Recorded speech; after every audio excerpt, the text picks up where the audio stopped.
Rival House Network. And don't like the brags, I don't like the boast. They like hot butter on the breakfast toast. Watching flicks, talking chicks that like to motorboat. Can Riverman make it yo a check? Nope. So look at all these movies I got. Commenting like, should we watch them or not? And I know they just be acting for cash, but I still got one question to ask. Like, why'd he do that, do that, do that? If that was me, I'd be like, screw that, screw that, screw that. I'm an alpha, I'd eat through that, through that, through that. So why'd he do that, do that, do that? Hey gang, what's up? Aaron and Zach here again, BTM Commentary. This week, we're going to be doing a Zach choice again. I think it's 2 Zach choices in a row. I think I got the next one. But tell them really quick what we're going to do. They already know what we're going to do. They clicked on the shit. We're doing Borat, baby. The Sacha Baron Cohen classic. That's funny. I say that all the time when you try and pull that. It's like they obviously know what they clicked on.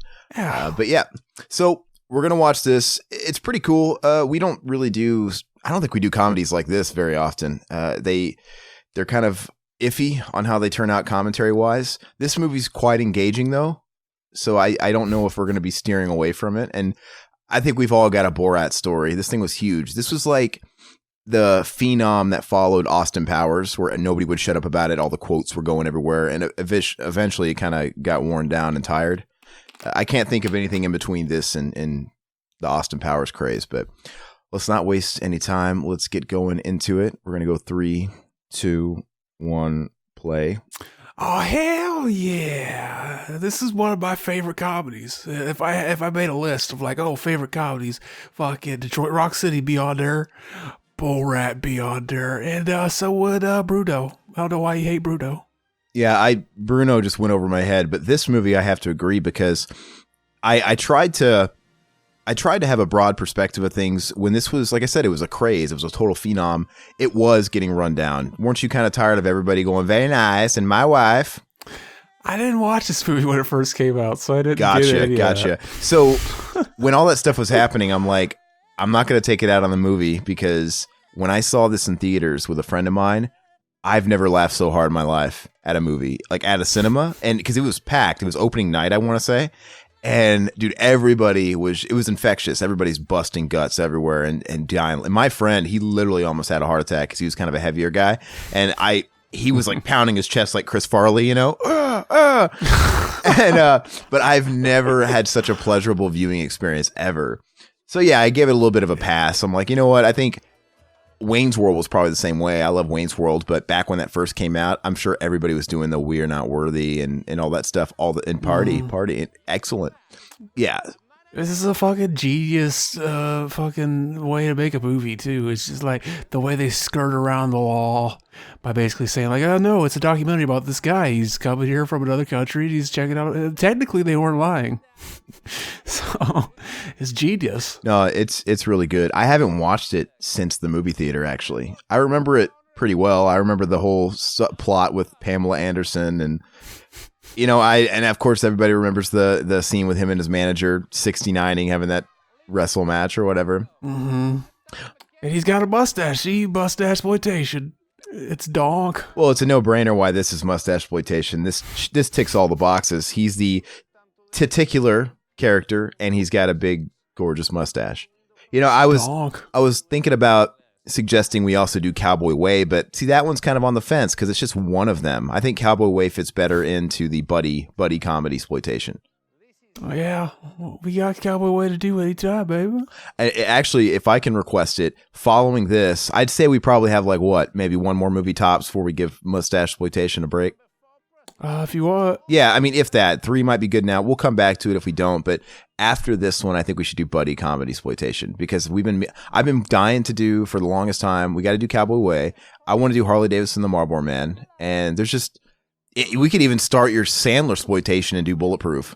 That's 2 in 1 because Zach is all gung ho on doing every Adam Sandler movie for some damn reason. That's gonna be so painful. It's gonna be donk. So yeah, there's so many buddy movies to choose from. It'd be so easy. So before this movie, he was doing the Ali G show. You ever watched that? I got the box set of that. It's donk. Yeah, it was hilarious. I was watching the Ali G show before this came out, obviously. The Ali G movie is you take it or leave it, but the show was donk. The show was amazing. There's so many good skits, and yeah, that was classic. And Bruto was on there too. Did you know there's actually a third season of the Ali G show? That was only in the UK or wherever he's from. I forgot. Yeah, he's from England. Yeah, so, but it's funny because you watch that and it's not nearly as funny because, like, their political figures weren't nearly as crazy as ours. There's it didn't. There's going to be a tonal shift. It's just like when you watch Kitchen Nightmares, the Britain version, right? Mm-hmm. I mean, essentially on paper, it's the same setup, but the people act differently in England. And yeah, they were basically just laughing with them, so it wasn't as fun. Yeah, and it's funny because when you watch Kitchen Nightmares, the British version, the owners, I mean, obviously it's schlocky and it's hammed up in the States. I really think it's more of a production, right? Look at this racism. Kill the Jew egg, dude. I was doing literally nonstop from the moment this started. Everybody was dying laughing, and I remember when the Jew egg came out, dude. Like my buddy was already in mid laugh from the last joke, and he was just about to die. He was dry heaving. It was so funny. See, I think the first time I watched this, like racism against Jewish people just kind of went over my head. Like I never noticed it until people like pointed out. To me. Okay, so I get humor and I like it. I'm not a bigot. Neither is Sacha Baron Cohen. I mean, isn't he Jewish, for God's sake? He is Jewish, yeah. So I never anytime somebody would talk about Jew jokes, I was like, what is a Jew joke? Like, what are they made fun of for? I never got it. I've always felt that the satire surrounding Semitism tends to be the funniest, right? I think so. Like, I don't think other things are that funny, but the people talk about the sleepy Mexican or the hardworking Mexican. I mean, there's two variants of that, and I don't think those jokes are very funny. I don't think, but there's something about these jokes that are really funny. This is fucking. He's leaving his fucking home country. See, the first time I watched this, I was like, "Is Kazakhstan even a real place?" I never heard of that, and there's a reason you never heard of it. Yeah. Well, do you think it's one of the things? Do you think if he was not Jewish himself, he would have taken a lot of shit for having this bit and this character in this movie? Or do you think he still would have gotten away with it? I don't know. Yeah, he probably wouldn't even thought to do it. It's probably one of those things where, like, oh, I gotta make fun of myself too, because, like, yeah, if I was making a movie where I was trying to offend people, I would have to offend myself too, because if I can't offend myself, then who the fuck else am I gonna offend? Well, I mean, it's like Latino comedians, and their material is basically based on that a lot of times, and it's very aimed at Latino culture, and even they poke fun at their own culture. So I didn't know if it was sort of one of those situations. Mm-hmm. Yeah, Kazakhstan. It's like all Russian-like. Like they're censoring the credits. That's funny. That's funny. This is dog. Yeah. See, I don't know how this is gonna happen. Like, how are we gonna like commentary over kind of a document? It's more of a mockumentary, baby. Yeah. Well, we don't want it to turn into one of those things where it's like, oh shit, that's funny, ha ha ha ha. We're just laughing at the whole movie. That's gonna be the hardest thing. That's why comedies are tricky. One thing I could say to sort of deviate for a second is Zach and I officially have a revival Teespring up. So if anybody out there wanted to wear some swag and improve their sex life by wearing some of our gear, and in the process, supporting our podcast, we're going to put the links and stuff in the YouTube videos, and we'll have to put the links as well in all the podcast networks. But yeah, check for those links because we got a few cool shirts up. Hell yeah, we ordered like 3 of them for whenever we go to the convention, baby. Zach on the last podcast was like, oh man, you guys are, oh no, sorry, it was after we recorded. He's like, oh man, you guys are making this sound like work. And it's kind of funny because we're going to be uniformal, aren't we? We're all going to be. Yeah, they're talking about like, yeah, we're going to be at the booth. Somebody has to be at the booth all the time. We can't all just be walking around. I'm like, man, you guys are a buzzkill. This is sounding like work now. It's not a buzzkill. It's I don't trust people and they steal shit. So that's the truth. But the thing is about those conventions is you do kind of approach it like work because we're there to promote and meet people and make friends. It's fun. It's a lot of fun, but we're there to, wave the revival flag. But the thing is when the convention shuts down, like business hours, that's when the real fun starts because then they lock up the actual convention hall So, and everybody's stuff is protected. Then the party's taken to like the parking lots and the different buildings on the campus, right? And that's when you have like the after parties, and sometimes they have like little mini film festivals. All the after stuff happens. Then we can let loose. That's the real fun. That's, as Todd said, because Riverman, after speaking to us about that yesterday, it was, he's like, man, Zach didn't seem too enthused. I'm like, that's just Zach when he's not recording a podcast. Yeah, I was kind of bummed out too because I guess I can talk about it. Like, I thought my fucking washer was like fucked up because it it flooded the whole like washing room, like where the washer is. Like the back, like porch area, and like so I was like fucking like, oh shit, I'm gonna have to buy another washer and shit like that. And but like I vacuumed all the water up with the shop vac and shit, and I was like, oh yeah, I'll go to the laundromat for a while, it'll be okay. And so later on, before I went to sleep, I go in there and I'm like, okay, I better check just something. I got the fucking inkling that I need to check that shit. That's funny, by the way. Yeah, it is. And then I go back there, and there's fucking a bunch of water pulled up again. I'm like, holy shit, what the fuck? It must be a pipe that's leaking or something. And then I find out, oh, it's my hot water heater. That sucks. So then I had to call a fucking plumber, come down, take the fucking old one. He went and bought a new one, which fucking funny because it's like I had a 30, he got a 40, and he's like, yeah, this is actually cheaper than the 30 ones. And I was like, donk. Yeah. He's taking the shit. That's pretty funny. I thought that's hilarious. So you got it resolved though? Mm-hmm. So do you guys not have a home warranty plan? No. Is it rent? Is it mortgage or is it a rental home? What is it? Rent? It's probably just way out of, like, we've had that fucking thing forever.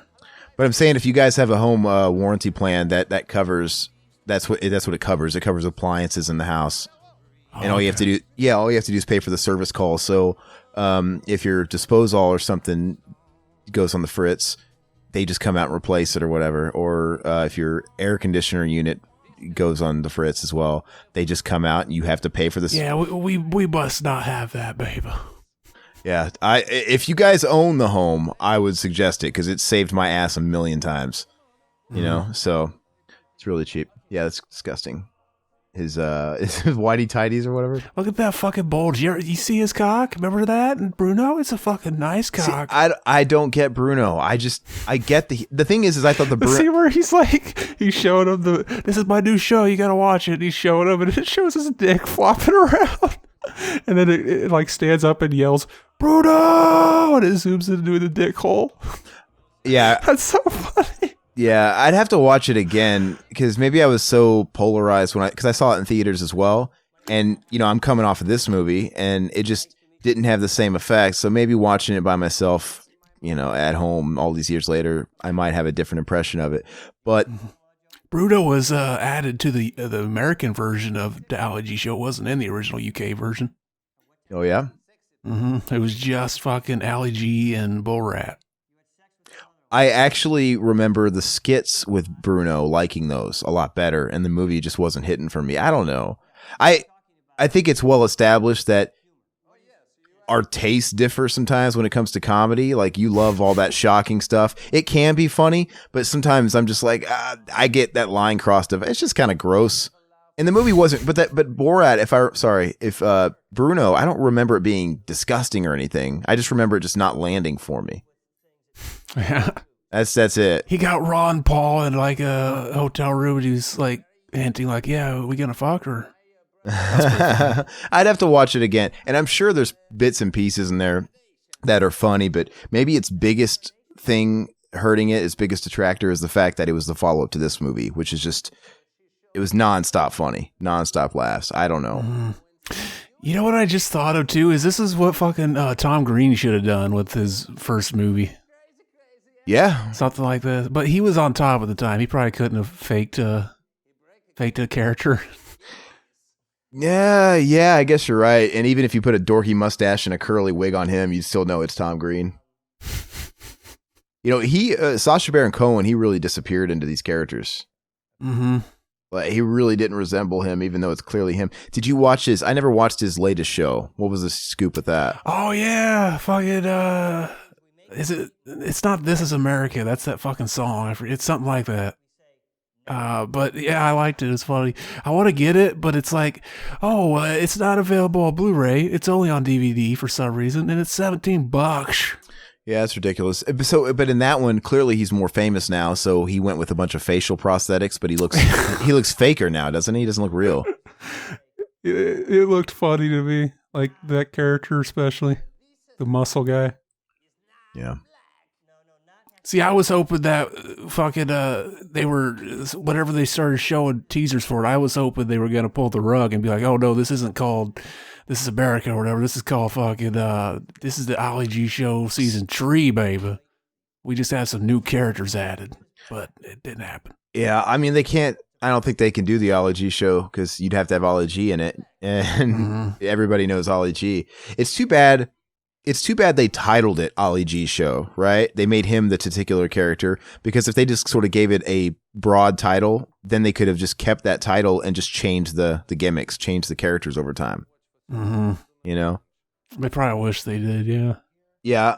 Or, I mean, I don't know. It's silly. Unless they did it like Dave Chappelle style and Ollie G came out to a live audience and hosted the show and everybody's self-aware. He did all the first season. He did it like that? I can't remember. I think he did I think he did it completely too. I don't remember. It's been a while. I don't remember that. Oh, look, he's fucking watching Jig All the Way.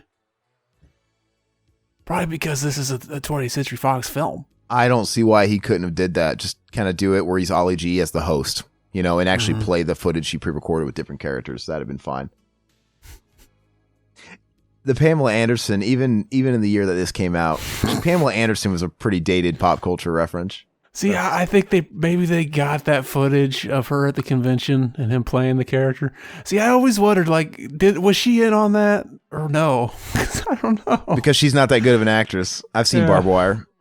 And it's like, oh, he might have gotten a shot if she wasn't in on that. It might have been one of those things where they did it, then asked permission to use it after. Yeah, and maybe added this subplot after, yeah. That's pretty funny. I was in love. Do you remember? I don't think it's as big a thing today though. But what was with the whole bleach blonde fad, like the whole the Baywatch look of the '90s, where every girl had to have the bleach blonde hair, and I don't know, Kelly Bundy look. The Kelly Bundy look, yeah, and I think all the Bombshells look like that. They were all the blondes. Mm-hmm. Samantha Fox, Debbie Gibson. I guess Tiffany didn't have blonde hair. Yeah, wasn't she a kid though? So was Debbie. No, they're all teenagers. So was Debbie Gibson. Oh yeah, Debbie Gibson was too. Samantha Fox might have been a couple years older, but her persona was that of like the slut. You know, she was the super sexy one, right? I don't remember that one. Samantha Fox. Yeah, they're all one-hit wonders. You know, Tiffany might have had 2 hits. I don't know. I don't remember her because she was on fucking Full House. Her hits went hard. Which one was Debbie Gibson? Tiffany. Tiffany was on Full House? I can't remember that. I don't know. They referenced her. I don't think she was in it. Yeah, they referenced her because that was of the day. Yeah, and she used to do those mall tours, and all the girls would wear those stupid ass Blossom hats. Mm-hmm. You know. Oh, this is great where they're talking about feminism, and he laughs at the idea of women. Yeah, that's pretty funny. You let women vote? The chick talking has a MacGyver haircut. I wonder if her husband. Yeah. Hey, look, I love the slow zoom in. It's just losing him. It's just going right through him. Like, I'll see. You must resist urge to be quiet and hear what he's saying. We can't do that. Yeah, we can't do that. But no, what I was saying about the Riverman thing is Riverman stated this after we got done talking about that convention. But it's true. All the stories, they happen after the convention. Like after hours, like all these stories we always tell like the Bout of the King guy, fucking Fred the Hammer, dude. This is all because then you get to find these people up at the bars and stuff. Yeah, a lot of times you get to see people out and about. That's when it starts. Minus the Tom Savini story. Obviously, that was during convention hours. Yeah, we got to figure out what we're going to do about Tom Savini. We got to do something. Mm-hmm. And then, so like whenever we weren't recording last time, whenever Riverman was on, he was just we met to talk about the convention, and then after we were done, they were like, "Oh, yeah, we should order matching shirts, different colors." And I was like, "Okay, yeah." And then after we got done, I remember like, "Holy shit! Oh yeah, I gotta buy." Or no, I don't have to. Yeah, that was the thing. I was just gonna go to the washing, the laundry mat, but then like all that later happened. But I was like. I was like, oh man, I gotta wait till I get paid again to buy a shirt, and Aaron ended up buying me one, but it was gonna be like, oh, if I don't get it in time, I could just be the middleman. I could be like the guy that's on the fence. I could act like I'm not one of you guys. And I'm just hanging out because I came, to meet Tom Savini and all these cool people. These podcast guys they're too donk to pass up. I gotta hang out with them. It actually might be a better sales pitch angle if you walk around the convention not wearing our gear and you don't look like, and you're just like, oh my god, you guys see this fucking tape? You're walking past crowds like, oh my god, those guys over there were doing this. Gotta get over there. That's what I was thinking. I could carve it into my fucking head and be like the mark. Was that Corey G in the background there? Oh my gosh, he's got the same chops, the beard. Dude, that'd be crazy if Corey G went to that, because the one that we're going to, it attracts people all over the tri-state area, right?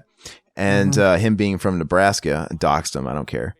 I don't think he goes to he's into all that crap, but I'm not sure if he really goes to that. That's his scene, but if Jason David Frank's going to be there. What I'm hoping for you, though, is I'm hoping it's a greatest hits of BTM experience for you, because Lush is going to be there.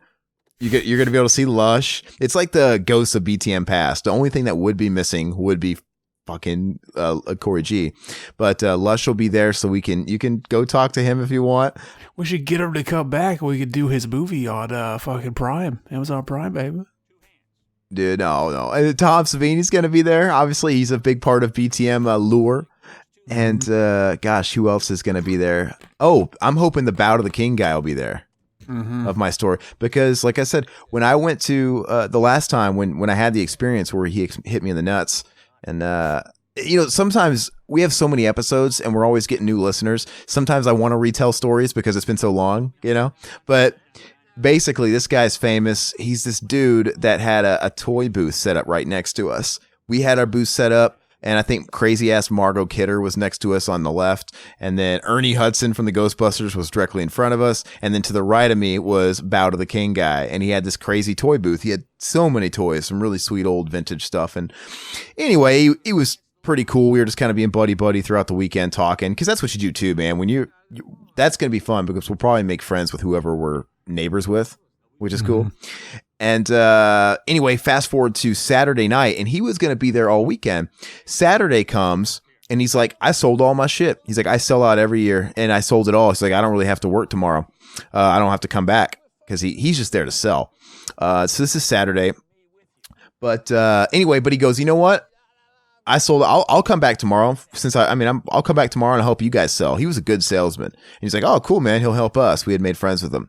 Anyway, that night happens after hours. We were all in the parking lot, and they had some live music going on and a whole bunch of stuff. And we're all in a circle powwow, dude. It's myself. It's Riverman. It's River Woman. That's Todd's wife. My mother was there. Myself and Bow to the King guy. Right. And so we're all talking in a circle. Drinks are flowing around. I don't drink, but I'm sure River's got a drink. I fucking know my mom had a couple. She was double fisting, I'm sure. And Bow to the King guy was drinking. Anyway, he's kind of one of those drunks that gets a little obnoxious and a little loud. But everything was cool. We were having fun, having laughs. And it came out of nowhere. He's like, we're all having a laugh, and literally mid-joke, somebody cracks a joke, and it's great. We're all laughing, and while everybody's laughing, he looks at me and goes, hey, you ever play Bow to the King? I'm like, I'm not expecting a thing. I got a drink in my hand, too. And he's like, I'm like, no, what is it? And he fucking hits me, punches me right in the fucking balls, and I drop like a sack of potatoes, and he goes, Bow to the King. He goes, Bow to the King. And dude, he did this. We had a little circle, so everybody saw it. Everybody's like, holy shit. And he was, I don't know. I don't get that kind of humor. Okay. It's one thing for me not to always get Zach's humor. I do not get that style of humor where he's like, That's a whole another world of slapsticky, that jackass humor. I don't do that. And as soon as I got up, man, I took my can, whatever I had, and I threw it right at his fucking face. I missed, but I was so pissed. And the security came and they were going to escort him off, and because they thought a fight was about to break out. And he immediately felt terrible. Because he had a little bit of booze in him, but not enough, whatever. He's like, man, I'm so sorry. I'm so sorry. And it's like, you know what? You could take a crack at me, man. You could take a crack at me. And I'm still in pain, dude. I can't stop holding my dick with both hands. And but anyway, he broke the tension in the best way possible because I was furious, and he broke the tension with laughter unintentionally because, oh man, here, you could take a crack at me. And he takes his fucking dentures out. Like, what the fuck? This guy was like 40 and he takes his fucking teeth out, and I had no idea. And suddenly the situation became all the less threatening. And I just kind of fucking like said, dude. Then he felt bad that you're going to punch an elderly man with no teeth. Yeah. And I think maybe that was his move. Like, I'm going to pull my teeth out. And no, don't feel bad for them. They can eat all the ice cream they want without getting a brain freeze. But I feel bad. But I was pissed, man. And the next day, remember, he was going to come back after he sold all the stuff and help us. Mm-hmm. He probably didn't want to have that conversation because it was an awkward night, to say the least. And so he didn't come back. But he left a present for me. Yeah, I forgot what it was. Yeah, there was one toy I kind of wanted all weekend. I was looking at it, I'm like, dude, if that doesn't sell, I want to buy it. And it was a Pumpkinhead. A Todd McFarlane Pumpkinhead action figure, which is really cool. And I hate it because it's a little sun damaged. Like the color of the plastic encasing it's a little warped, and it kind of becomes yellow. But it's awesome besides that. And yeah, he left it on our table in my chair or something as a gift. And I think you either there was a little note or somebody who beat me to the table passed the message along to me that it was like an olive branch. So, I mean, it's all cool. And if I see him there, like I said, he said he came every year, and that was 5 years ago. So if he's still in the same line of work, AKA going on Craigslist and just finding vintage shit to sell, and he's there, I'll laugh about it with him. So. He didn't give a fuck about his teeth, so maybe he doesn't care about his health either. Maybe he's dead by now. Yeah, I'll tell him, I'll find something else of his that I really like, and I'll guilt him. I'll say, dude, yeah, I didn't stop there. I got testicular cancer. When you hit me, the impact caused a tumor, and see what else I can get out of him. I lost a nut, man. I remember one time I had friends that were talking about how they I don't know if it's bullshit or they were just trying to fucking tell a great story. They were talking about how a friend of theirs got kicked in the ball so hard that he pulled his pants down and started pissing blood. I was like, that's dog. Do you ever play around with your buddies and like you're just kind of, you're not trying to really hit them, but you're just kind of trying to like tap or whatever when you were kids, and you hit a little too hard? I'm laughing at all the sight gags you're not even noticing. Yeah, because, well, you'd have to see the way my setup is. I got two monitors, and where my mic is, it's facing the one that's recording, so my peripheral is on the movie, so I'm not always looking at it direct on. I don't remember this stuff. I don't remember what he's saying to these guys, because I got the volume down low, obviously. What's this one about? Yeah, I'd have to watch it again. See, I wish I freshened up on before we did this. So where do you think Sacha Baron Cohen goes now? I'm surprised he's still a name because he never really followed this up well. I know he did that Johnny Depp Sweeney Todd movie, and that was a big movie. Oh, yeah. That was a big flick. But what was he really in besides this? And, Bruno did not hit, and he was in that movie you're obsessed with. What's it called? The Great Ginsby? The Brothers Ginsby. Brothers Ginsby. I'm not obsessed with it. There's a scene of that that's really fucking gross, even for me. Yeah, I'll have to see it. I wonder if it's online because I'm not too crazy about watching the whole movie, but it's like the scene from Ace Ventura When Nature Calls, where he comes out of the rhino's ass, but just fucking times 1,000. Yeah, you've told me about it, and I want to see it. What's he saying to him? Oh, he's just kissing him. See, I have a feeling like this stuff looks so real when he's doing these like local news bits. This looks real, and I wonder if it's just like the TV show part 2, because they do the same thing with the TV show. They have to get their consent after, right? Before, at some point, they have to get their consent. They sign a release before, I think. Yeah, what do they trick them into signing it before they know it's a gag?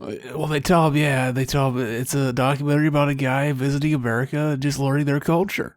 So, because you'd think, I don't know how those releases work, because that's almost like trickery. So, hey, sign this release, because they don't really know exactly what they're signing, because it turns out to be a big troll. And some of those guys like Newt Gingrich and shit, there's a couple of them that I remember being really pissed and not taking it so well. And I have to imagine if they really had a way out of that legally, they would have taken it. Mm-hmm. So they must get them beforehand, and that must hold up in law. Like, hey, I know a lot of them say that, like, you give somebody, especially like just random people on the street, you give them like a contract and be like, you're going to be on TV. They never read it. They're just like, okay, I'll sign whatever you want me to sign. Yeah, it's so funny. You do the same thing, man. Well, it ends up saying in there that, this is what, just like every documentary, it could, the plot can change based on what we end up getting at the end of, like, filming it and everything. What happened with the legal system when Cops was on the air? Because there was a point where I don't remember if it was before or after, where nobody was blurred. And then there was a point where everybody was blurred. Was it? Now, I fail to believe that many people were giving consent. Right? Yeah, I see that a lot. Cops is back on the air now. They just announced a new season or something. It's already started. Are they blurred out in it? I don't know. I haven't watched it. But yeah, I see there's a channel called ID or something like that. That's basically like Court TV used to be. It's all like crime investigation stuff. Does it have that show where they kind of follow cops from a different city? Yeah, it's all there. There's also one where basically they have somebody go into prison as like they're basically signing up like, we're gonna do it. It's gonna be like on a show. They're not gonna treat us any different. And I don't know what happens exactly, if they get money afterwards or what. But like, they're just walking around and there's the fucking security footage of all these people and none of their faces are blurred. I'm like, is that okay now? Like, just because they're prisoners, they don't have to sign anything. It's just like, we get to fucking film your face if we want to, bitch. Well, when I was a kid and I was young and stupid, I just figured that was it. I was like, well, maybe since they're getting arrested, they lose a certain part of rights or something. But I'm like, wait a second, innocent until proven guilty. They're just getting arrested. They're not being tried. So now being in prison, that's a different thing. I don't know. I don't know how that works. Yeah, I don't know. Because on prison documentaries, don't they show like people in the background all the time? Mm-hmm. I'd be interested to. I wish we could talk to a lawyer. We should get. Who would that be? What kind of lawyer would that be? I don't know. Fucking Saul Goodman. But something changed, because there was a point where cops, where everybody's faces were shown, then all of a sudden they were blurred like crazy. Unless with the odd one, there was an exception, because I'm sure there was the occasion. It could have been one of those instances where they were like, "Oh, I'm going to be on TV." No, I think that was like the occasional drunk that was like proud of their acts and they wanted to be on Cops, but it used to be overwhelmingly like everybody. And I don't think that's the case. Mm-hmm. I still think most people would be ashamed. Mm-hmm. I mean, most people, their first thoughts are, oh my God, if you get arrested, I don't want my boss to find out. Now, if you're on TV, you're like, please fucking cover my face. Now, I know some of those people were probably on the unemployment line. They didn't give a fuck. I don't know. Mm-hmm. See, this is great stuff where he could read these people really well. He's like, I'm sure I could get this guy to say something homophobic. I'll go for it. This looks like a gay rodeo. Look at that ascot he's wearing. I thought it might have been, but this is. God, what happens in this scene? I can't quite remember. Oh, is this when he's singing with the guitar, "Throw the Jew Down the Well"? Something like, I think he sings the Kazakhstan song, and it says that Kazakhstan's better than every country, and they all get pissed off. Oh yeah, this is pretty funny. So look, there's no way that these people know, right? This is all like a real Borat skit. Yeah, see, I would be afraid to go around a bunch of rednecks and do something like this. It's like, I don't know what they're gonna do.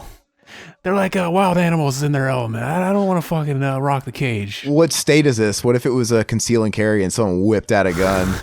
Somebody that missed their meds that day and just blasted him. Yeah, who knows? I kind of want to hear this. At what point, there's got to be like one line he says where it's like mixed. Like, wait a second, like half the crowd knows what he...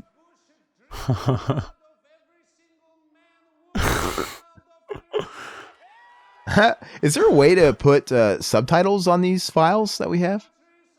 Yeah, if you're watching it on VLC, but you're probably streaming it.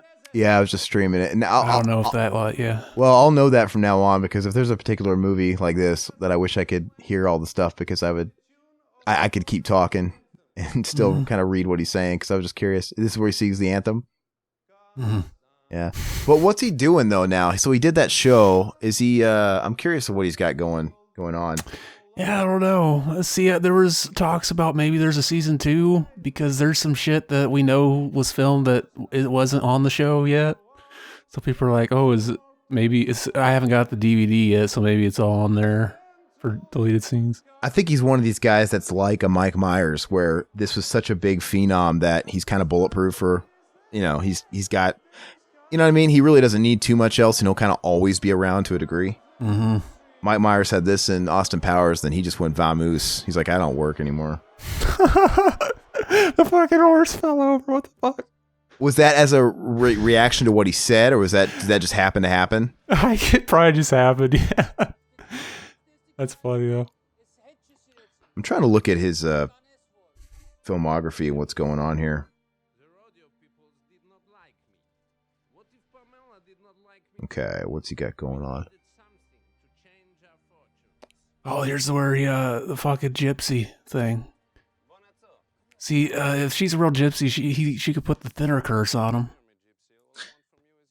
He's in this movie called Mandrake the Magician that's not made yet, but he's just attached to it as the star. There was a long time where he was going to do the Freddie Mercury movie. Yeah, because that movie was in production for like 7, 8, well, in talks for like 7, 8 years, and he was attached to it for about 3 or 4 years, and then he eventually backed out. It was creative differences, I guess, because if you ever watched him on Howard Stern, he talks about it. He's like, I got the script, and basically Freddie Mercury died halfway into the movie. Mm-hmm. And, because the people producing it and giving all the blessings is the surviving members. It's Roger Taylor. And yeah, they wanted like, oh yeah, we kind of want a movie where Freddie dies and the movie just keeps going. Like we did other stuff after that. Like, you want to show, we got to show, it's got to be more, the second half has to be about the triumphant carrying on of the rest of the members. Like no one gives a fuck about you guys, and that's what he said. He's like, you can't have your main character die in the halfway way. He does that whole thing, and they eventually dropped out, which is funny though, because the movie we ended up with Bryan Singer, it ended with Freddie Mercury. It was a Freddie Mercury biopic. It was exactly what I think Sacha Baron Cohen wanted. But no, Sacha Baron Cohen wanted the real nitty gritty. Mm-hmm. He wanted he was pushing for a real gritty story. He's like, don't gloss over and candy coat the debauchery and all that stuff. Mm-hmm. He's the kind of guy that's willing to go all there. And so we didn't get that with Bohemian Rhapsody. We sort of got a very Disney-esque, glossed over, candy coated, very run of the mill music doc or biopic. I remember seeing something recently that the members of Queen are saying that they haven't been paid a dime for any of that movie. Something like that. I mean, how much are they really entitled to? It was Freddie Mercury's story. They were in it, so it's partially. Well, they're at least entitled to all the music rights, I would think. Yeah, they had to have gotten paid for the music rights. There's probably more to that than I know, but that movie's got a history of its own. Like obviously the Bryan Singer shit hit the fan while that movie was. Mm-hmm. In production, because that's when all the Me Too stuff happened, and he had to bow out. Like he got fired. Yeah. Why the fuck is that guy still like making movies? Like, is it just like? I don't think he's made a movie since then. He got fired from the studio. Who put out that movie? Was it Fox? I think so. Yeah. Yeah, because he was a Fox guy. He made a lot of the X-Men movies and stuff like that. And I want to say, what's Usual Suspects was probably a Fox movie. I think a lot of those directors, they tend to make a lot of stuff with the same production company, and they actually legit fired him. And I mean, I'm interested to see what he's got working on since then. But if you noticed, it didn't affect the awards campaign for that movie that he was attached to it. So Bryan Singer was a known name and a big enough director, but I forgot about this scene. Yeah, it's funny. But I think since the movie itself was about Freddie Mercury, who was already a big enough name, they were able to just sort of like avoid his name.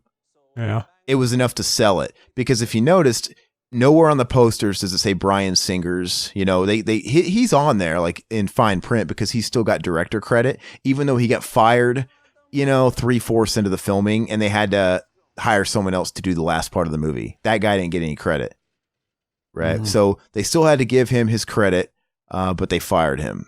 So it's kind of weird. And he wasn't anywhere to be seen when it came down to the Oscars and all that stuff. And I guess there was horror stories, you know, there's all kinds of stories about him on set. And I guess even Rami Malek, the guy who played Freddie Mercury, even said being around him was uncomfortable. But maybe that's just extending to the whole, while they were filming, all the Me Too shit was coming out at the moment. Mm-hmm. Right.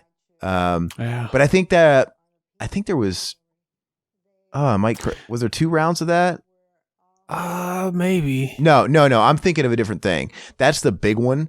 So I don't know. That would be awkward because it's a lot like the Mel Gibson thing. Because Mel Gibson, when his big one came out, the second time he was a media blitz storm and the whole drunk and, you know, you guys killed Jesus, that whole thing. It's the cop. When that, and I don't know if it was, that was the first one, wasn't it?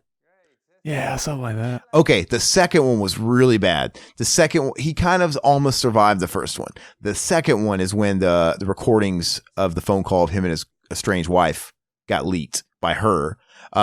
She got him, remember, did you listen to that? I don't think so. Ooh, it's brilliant. It is YouTube brilliance. So it's on YouTube. It's all over the place. But she tapped the phone call and she used it against him, obviously, to get a divorce and take him for half he had or whatever. I don't know if she got a lot of money out of that whole deal, but it's brutal, dude, because he's got a temper on him. And there's this one particular scene that I remember in the phone call where she's talking about going out. They're already having a fight or a squabble about whatever. And I guess she's dressed a certain way. And he's yelling at her like, "You gotta go out dressed like a fucking whore." He's like, "You gotta dress." He says, "You're gonna go out and you're gonna get raped by a gang of N-words." He said you're gonna go out and get raped by a gang of N-words. What the fuck? And he's just in this rage. And then he threatens her life. Like, "I'm gonna fucking put you in a rose garden. I'm gonna bury you in a rose garden, like fucking kill you." Yeah, it was pretty brutal. Now, obviously, I don't think we had the whole conversation, so we don't know what took him to that level of anger. And she clearly knew he was capable of getting to that level of anger and saying certain things if she knew the buttons to push. So I think both parties are kind of slimy in that regard. But it's not a flattering phone call, and it's pretty humorous at the same time. But yeah, that's the one that did him in. Anyway, when all that shit came out, he was on the set of filming that Jodie Foster directed movie, The Beaver. And that's a great title. Yeah. Well, the movie's not that good if you've ever seen it, but is it about a fucking chick whose beaver just fucking becomes sentient and starts fucking killing people? Just fucking. It's the sequel to Teeth. Exactly. No, it's about this guy that's just kind of hitting a nervous breakdown point, and all of a sudden he finds this beaver puppet, and he just kind of loses it a little bit and starts talking through this beaver puppet in a fake voice as like 2 egos. Oh, it's a fucking story about the guy that played Uncle Joey. It kind of is a Joey Gladstone biopic. That's interesting. But anyway, directed by Jodie Foster, and somebody interviewed her into the future about like what it was like working with him when that happened. She's like, "I felt terrible for him," because they've been friends forever, and she's like, he felt it was weird. Like, all of a sudden that's just going on. You're on a movie set, and all of a sudden you're public enemy number one, even to the people. Can you imagine going to work that day? Pin drop. That's like if some famous person was making this huge fucking monstrous AAA title, and all of a sudden they got arrested for child porn. See, I'd be the guy on set that's like standing next to him at the water cooler, like, "So Mel, any interesting phone calls lately?" Well, can you imagine all the people that were of African descent that worked on that film, whether it's on the set or in the cast or whatever? Dude, you can't show your. I think she basically had to go into his trailer and talk him off the ledge. Like, let's just finish this. And I'm sure there was a big alley rally with all the crew and a big apology there, dude. It'd be horrible, but he was fucking sitting there with a gun in his mouth when she showed up in his trailer that day. Oh, he's like Martin Riggs. He's reenacting Lethal Weapon. Mm-hmm.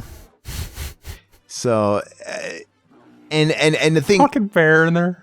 Yeah, I don't know. How do you feel about that? The entrapment So I think both parties are kind of scummy. I think she was kind of scummy. You know, I don't know the whole story. Of course, she wanted to ditch him for whatever reason, and she had to have maybe it was for money. Maybe he really was abusive. Who knows what it was? He married some really young pop star from Russia, Oksana, right? And she was, gosh, she was like what? No older than 30, if not in her 20s, right? So it doesn't sound to me like and Mel Gibson's got like 25 kids, right? He's got a lot of children. It doesn't sound to me like he was too smart. I mean, don't. Something that's skeptical anyway. She fucking retard exploitation. Mel Gibson's retarded. She exploited that. So, well, I mean, so he clearly had a little bit. I think he clearly was drinking a little bit. He had some he wasn't quite levels of drunk like he was on that night he got pulled over. That was crazy. But he clearly had a little fuel in him, and I feel like she was manipulating that a little bit. So I think both parties are kind of at some kind of fault there. Oh, I don't know. They should got Bob Hoskins to play this guy before he died. Yeah, I'd suck Bob Hoskins' dick. You think? Do you know how they have the Bollywood equivalents to other movies? Right? There's the Bollywood version of Freddy Krueger and all this stuff. They should do a Bollywood version of the Mario Brothers movie and cast him. See, we could do the Bollywood version of Freddy Krueger, but it's like 2 hours and 30 minutes long. It's like, what? I think we should play with that idea. That'll be so hard to set through. So we might have to do it in 2 parts, but that is a really good idea, man. Like, I don't know if people are ready for the foreign exploitation yet. But the thing is it doesn't affect us because we don't really listen to the movies very well anyway. We keep it low. Sometimes it's muted completely and we're talking. So, and just kind of going off what we're seeing visually. So I think maybe a Bollywood Freddy Krueger might be kind of entertaining and might fuel some good banter. It's funny. He's got like a weird Jerry curl. He looks more like fucking Thriller era Michael Jackson with a Freddy glove on. Now, do they change the titles and do they change enough to avoid having to pay royalties, or do they get permission? It's got an official title. Yeah, I don't know. I just saw like a trailer for it, and I saw the movie online, and it was over 2 hours long. I was like, I'm not watching this. Is it possible? Was it like on YouTube or something? Is it possible that that's a bloated time? Maybe there's stuff around it. I don't know. I saw on the fucking IMDb that the runtime's really long. You know what? I don't know about you, man, but that kind of smells like smash YouTube hit to me. Bollywood Nightmare on Elm Street commentary. It could be a big one. Yeah, I'd have to watch it for. We'll have to go through. Do we really have to watch it before? Because I would want to. You would want to? You wouldn't have to. Because it's not like I can hear it anyway. I'm going to have to read it the whole time. Because sometimes when I watch foreign movies, you stay so focused on it because you can't even blink because you'll miss some dialogue. I think they're talking in English in it. Oh, really? I think so. Oh, that'd be extra funny, man. Because it's like, you remember me? Yeah, fucking the dank ass fucking accents, like fucking what's oh no, yeah, this was so funny. Did they not do this on the show, or am I getting it mixed up? They might have. They did a similar bit like this on the show, I think. I can't remember, but yeah, that's really funny. Did they just edit those close-ups, those photos in because her reaction is not that of a woman who just saw those pictures?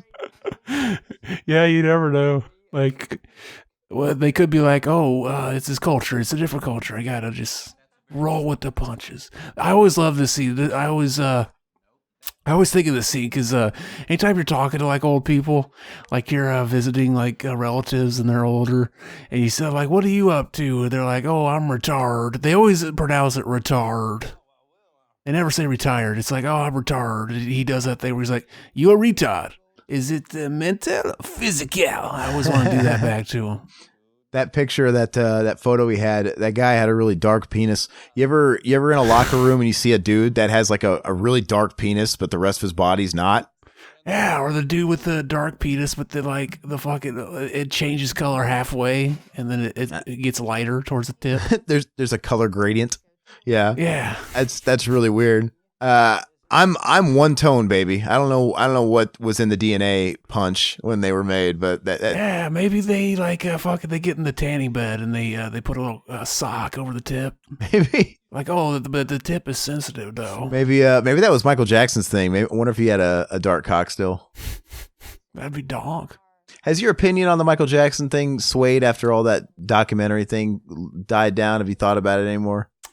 Yeah, I don't know. I know. I saw an article or something like, oh yeah, they're suing them over the documentary, and HBO pulled it from their reruns or something. Yeah, but I don't know if that's just like standard fare. Whenever they're like, oh yeah, get rid of that because that could influence people in the jury trial or something. I don't know. I tend to think with stuff like that, that's an exploitive nature. I think there's a bit of truth and a bit of lie and everything. I don't know. Even in the case of these guys, like I don't know the levels of it.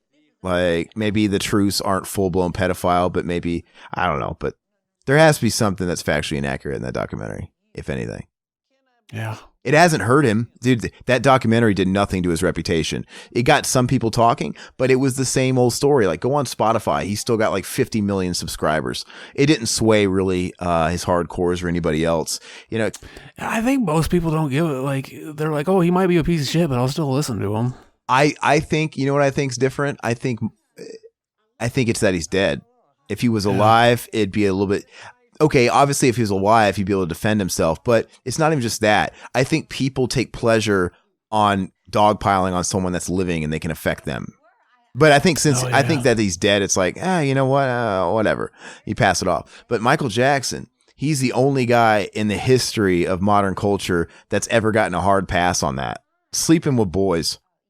Well, Like, it's weird. He's the only person. Nobody else would get that hard pass. Well, he's got a crazy childhood. That's what I'm saying, because I've always said, oh, no, listen, it's because Michael Jackson, you can't compare him to anybody else. He literally is an enigma. He's this one-of-a-kind type person in a one-of-a-kind lifestyle and situation. I think that's part of it, and also mixed with the fact that people are just starblind. Mm-hmm. It's Michael Jackson. Oh, my God, it's Michael Jackson. And obviously money, influence, and stuff like that.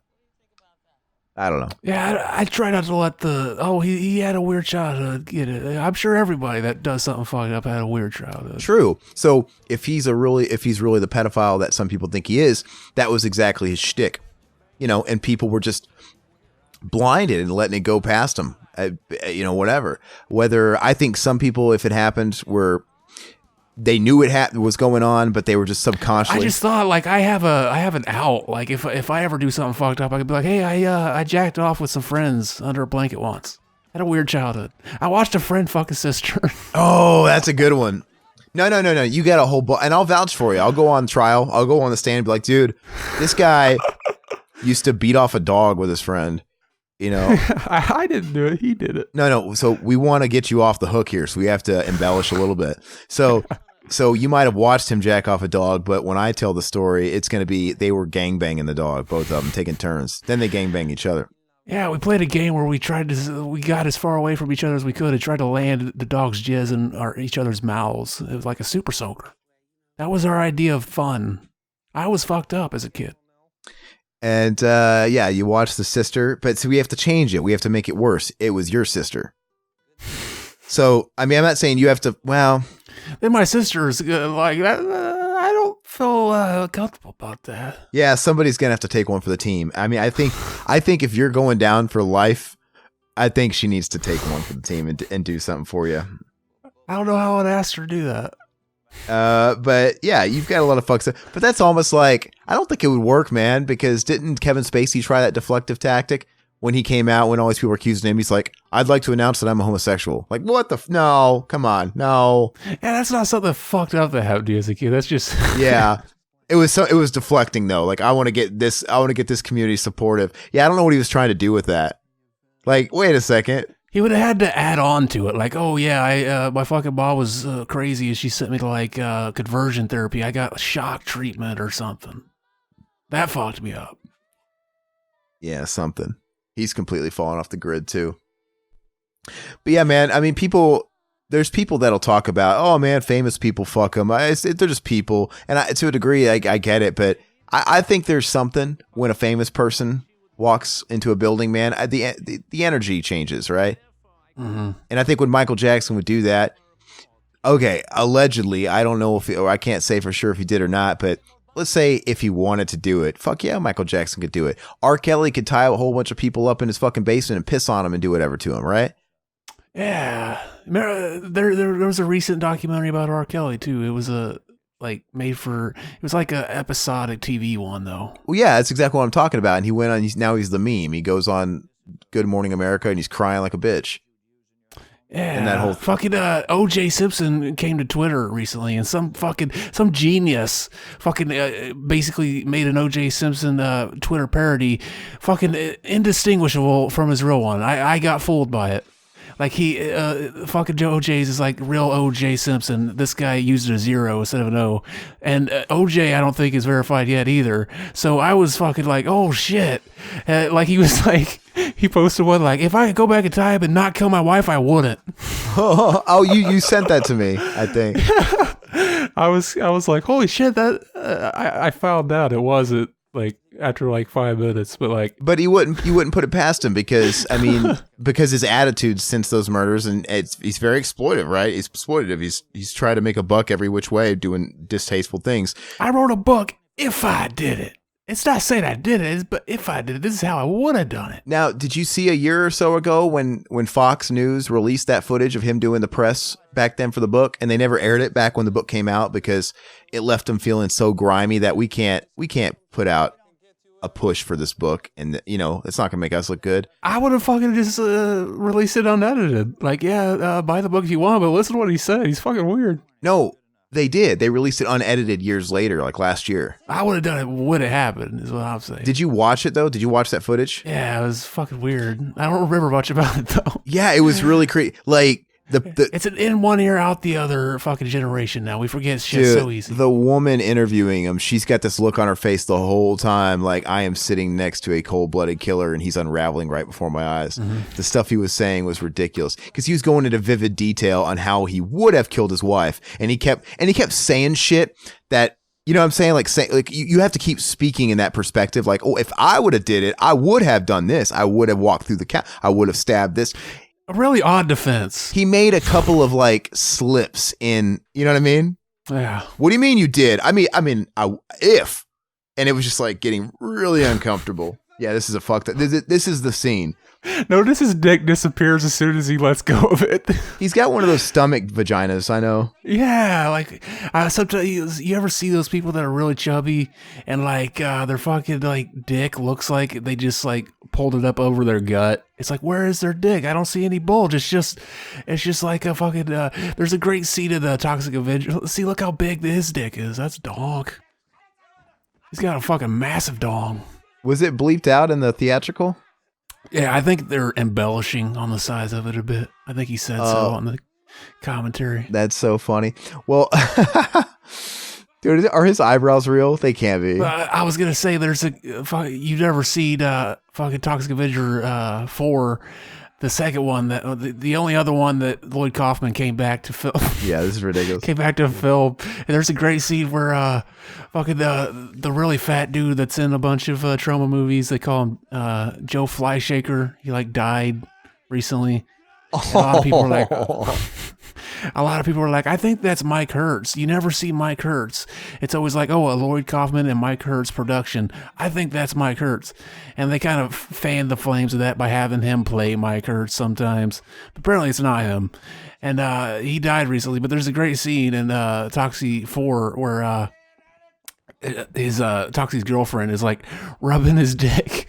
And it's just like a shot of like one of those dicks that's just looks like his stomach, like a Winnie the Pooh stomach underneath his pants, and she's just rubbing it like she's rubbing the Buddha's stomach. It looks like it's so funny. This guy's got one of those things going on where it looks like his stomach is a giant camel toe, and maybe his dick, if he's lucky, is like a clit. That's what I'm saying. Yeah. Yeah. Like his dick pokes out like a turtle head or something. Oh, look at his jugs. Yeah, he's got a nice set. That's not bad.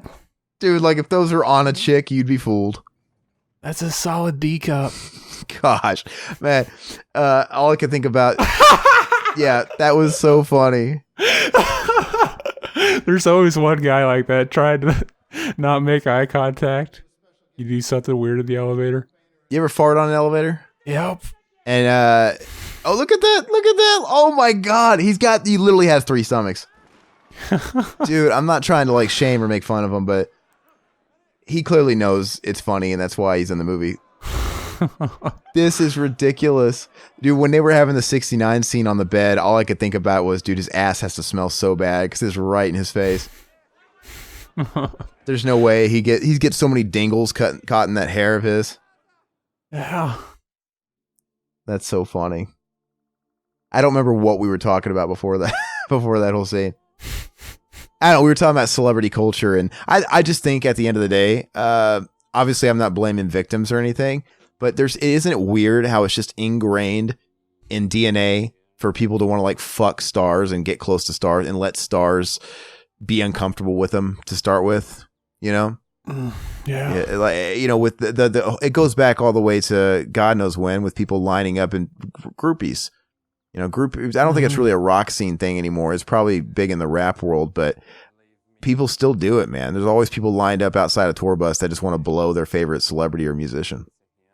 It's weird to think about. Yeah, it is weird. I was like, what's the takeaway there? You get to brag to your friends? Imagine being in that position. Yeah. Like, imagine being the drummer of a band. It's like, would you, it seems like, oh, I wouldn't fucking do that. It's weird. But it's like, would you in the moment?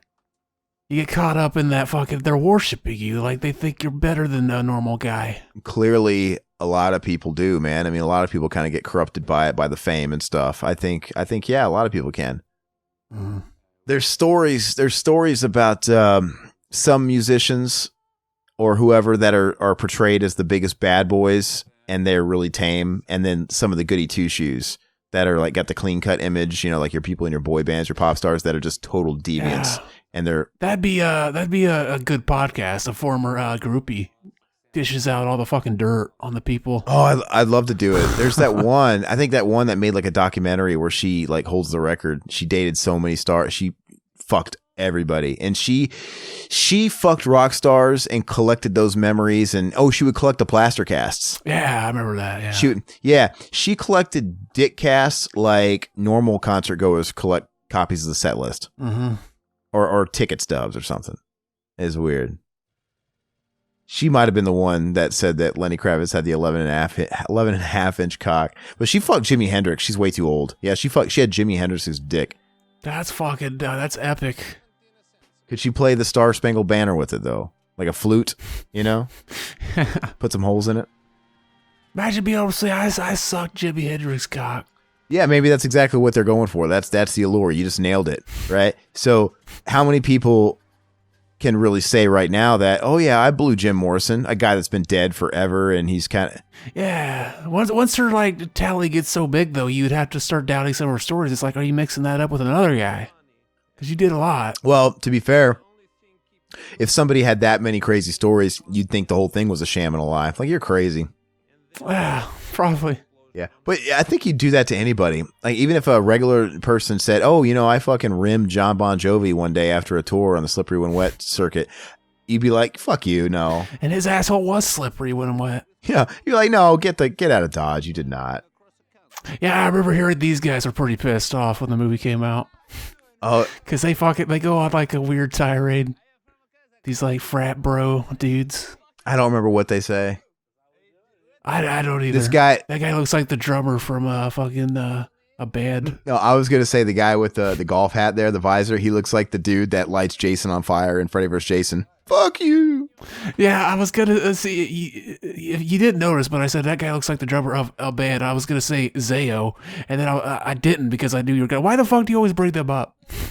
Because you did last time I said their name. You guys always bring up Zayo. It's always when Mac's on. I don't know who Zayo is. They were like they were one of those Christian metalcore bands from the 2000s. Zayo sounds like a Gozer worshiper. Yeah, it's some kind of Greek word. I forget what it means. Yeah. What do they talk about? It means alive, I think. What do they talk about? Were you guys into Christian metal? That whole metalcore, Christian core? We were, yeah. That's interesting coming from... Really? Was it the music or was it the message? Were you a Christian family? It was one of those things that I didn't even know until like... I didn't know they were religious, and then I found out later. I watched a video. I think Mac posted it on social media. It was actually yesterday or today. Somebody commented on one of his pictures. You know, those little close-up shots he does from an angle where he's got highlights in his hair and it makes him look like a Revlon model. Somebody commented like, "Oh, with all your tats, you look like you should learn to play guitar." That like they didn't know him very well, I guess. And of course, he posts links to his old band. What, Visions of Sion is what it's called. Oh yeah, we never mentioned that on podcast before. Yeah. Well, that's the one. I mean, it's still on his like social media. Like guitar player works at Visions of Sion. Are they even a thing? Yeah, he probably just forgot about changing it. But anyway, he showed I think maybe it was like audio clip, and then one was a live show they played at what looks like a VFW hall. It looks like, you know, whatever. And the singer was even saying like, I want everybody to know like this next song, and I guess the next song had like some kind of a questionable title, but I guess it really had two meanings. He's like, I want everybody to know first that we are a Christian band. We are a Christian rock band. Yeah. Were they a Christian? There was a band called Under Oath. I remember. Yeah, I know. I heard them, and Mac brings a DVD, and we're watching it. And also, they're like, I just want to let you guys know we do what we do in the name of Jesus Christ. And I was like, what the fuck? I was like, I didn't even picture. Like, I knew they had to say that at some point, but just hearing it was like, what the fuck? That's goofy. We do what we do in the name of Jesus fucking Christ. Yeah. So, but were they like labeled? Like, were they part of that? Were they a Christian rock metalcore band or? Yeah. They were. No, I'm talking about the Mac band. I think so. Oh, wow. Is Mac a Christian or is he just playing guitar for him? I think so, yeah. Okay. That's interesting, though. I was for a while, too. Oh, for a while? What happened? I just got to the point where I was like, I'm not convinced they're definitely, I don't know, I guess I would say I'm agnostic, but there's people that are like, oh no, if the agnosticism, that's something that you know, this is a different thing. If you can't say that you know for certain or you believe there's a God, then you're an atheist. No, yeah. I was like, yeah. oh, well, I can't say that I know for certain there's a God. So agnostic, you don't know. You don't know, and you're not certain. You're open, but you don't know. I'd say a lot of people are like that. I'd say I hope there is. That'd be donk to fucking die and not die. Because it'd be like Station. You'd find Station up there, and Einstein. You could play Hangman with them or whatever. Yeah, family members. But it's one of those things. It sounds too good to be true. Nothing's that good in life. Yeah, but isn't the whole world too good to be true, really? Then, I mean, think about it. We're told these stories about Noah and an ark, and all these Jonah and the whale, and a heaven, and all these things, and it sounds like it came out of a fantasy novel. But I mean, think about it. What's above our heads? We have a solar system. We have a hot burning source of energy, a big ball of fire. All that stuff is pretty fantastical too. Like if that stuff didn't exist above your head, and we were having this conversation about that stuff, like, oh, back in the day, there used to be a big giant sun, this big flaming ball of whatever, and these stars, you'd be like, shut the fuck up. That sounds like a fairy tale. But if we couldn't see the sun, we probably wouldn't believe it. Yeah, that's what I'm saying. That's the way we approach it. But since it's literally above our heads, and we've been reading about it in every science book ever since the second that we went to any kind of school. They're lying though. Earth's so flat. #. But I'm saying we're numb to it. We're numb. You don't think about it. I'm like, really? It's like these people that question, to me, something in the Old Testament, most of it doesn't have anything on what's above our heads. Like, how is that like crazy sounding? Like, look above us. All that stuff exists. So I understand why people are agnostic, but I mean, you got to at least have an open mindset to like, dude, there's something bigger out there, right? Wow. Regardless where you think the source is, there's something bigger out there than just our planet and how all this stuff came to be and stuff. I personally don't subscribe to the Big Bang Theory because then it's the chicken or the egg situation, right? It's just there's no end to it. Like at the end of the day, somebody's still having quote unquote faith in whatever it is their theory is. And see, I always thought that if somebody believed in God, the Big Bang Theory would be the biggest fucking evidence for that. That's what I'm saying. It doesn't stop there. People that believe in the Big Bang, it's like, okay, well, let's talk about that original piece of matter or whatever that exploded, right? And who's to say that there's not a coexisting thing going on? Like maybe God, I've thought about that too. I mean, I'm not some like crazy scientist guy, or I'm not trying to act like I know what I'm talking about. But what if let's entertain the idea of a Big Bang. What if that was the first day, let there be light? Yeah, what if that was God busting a fat ass nut? I mean, and we're the nut. You're basically saying what I'm saying in your own Zach kind of way, right? Like that. What if the whole first day God said, let there be light? What if that wasn't something like the Big Bang? You know, the snapping of the fingers and bam. Because, you know, God creates life. He creates life through some kind of action. So I get it. God created you, me, and created your nephews, your nieces, your brothers or sisters. But those brothers and sisters were still begat of some kind of like marriage and sex and all that stuff, right? And they grew in a womb and the whole thing. Hey, it does say he invented light before he invented the sun. You could spin that. You could be like, hey, that was the Big Bang. This is a great scene, by the way. Yeah, it is. But what I'm saying is like God, it never really painted a picture like God blinked his eyes and it just happened. There was always something, right? He created vegetation, he created plants, he created animals that, you know, we get our food from and we get our clothing from, and he creates people, but people still make the other people. There's still a product. So it's not weird for me to think that God didn't just blink his eyes and light happened, that maybe he created something that caused it, like a Big Bang or whatever.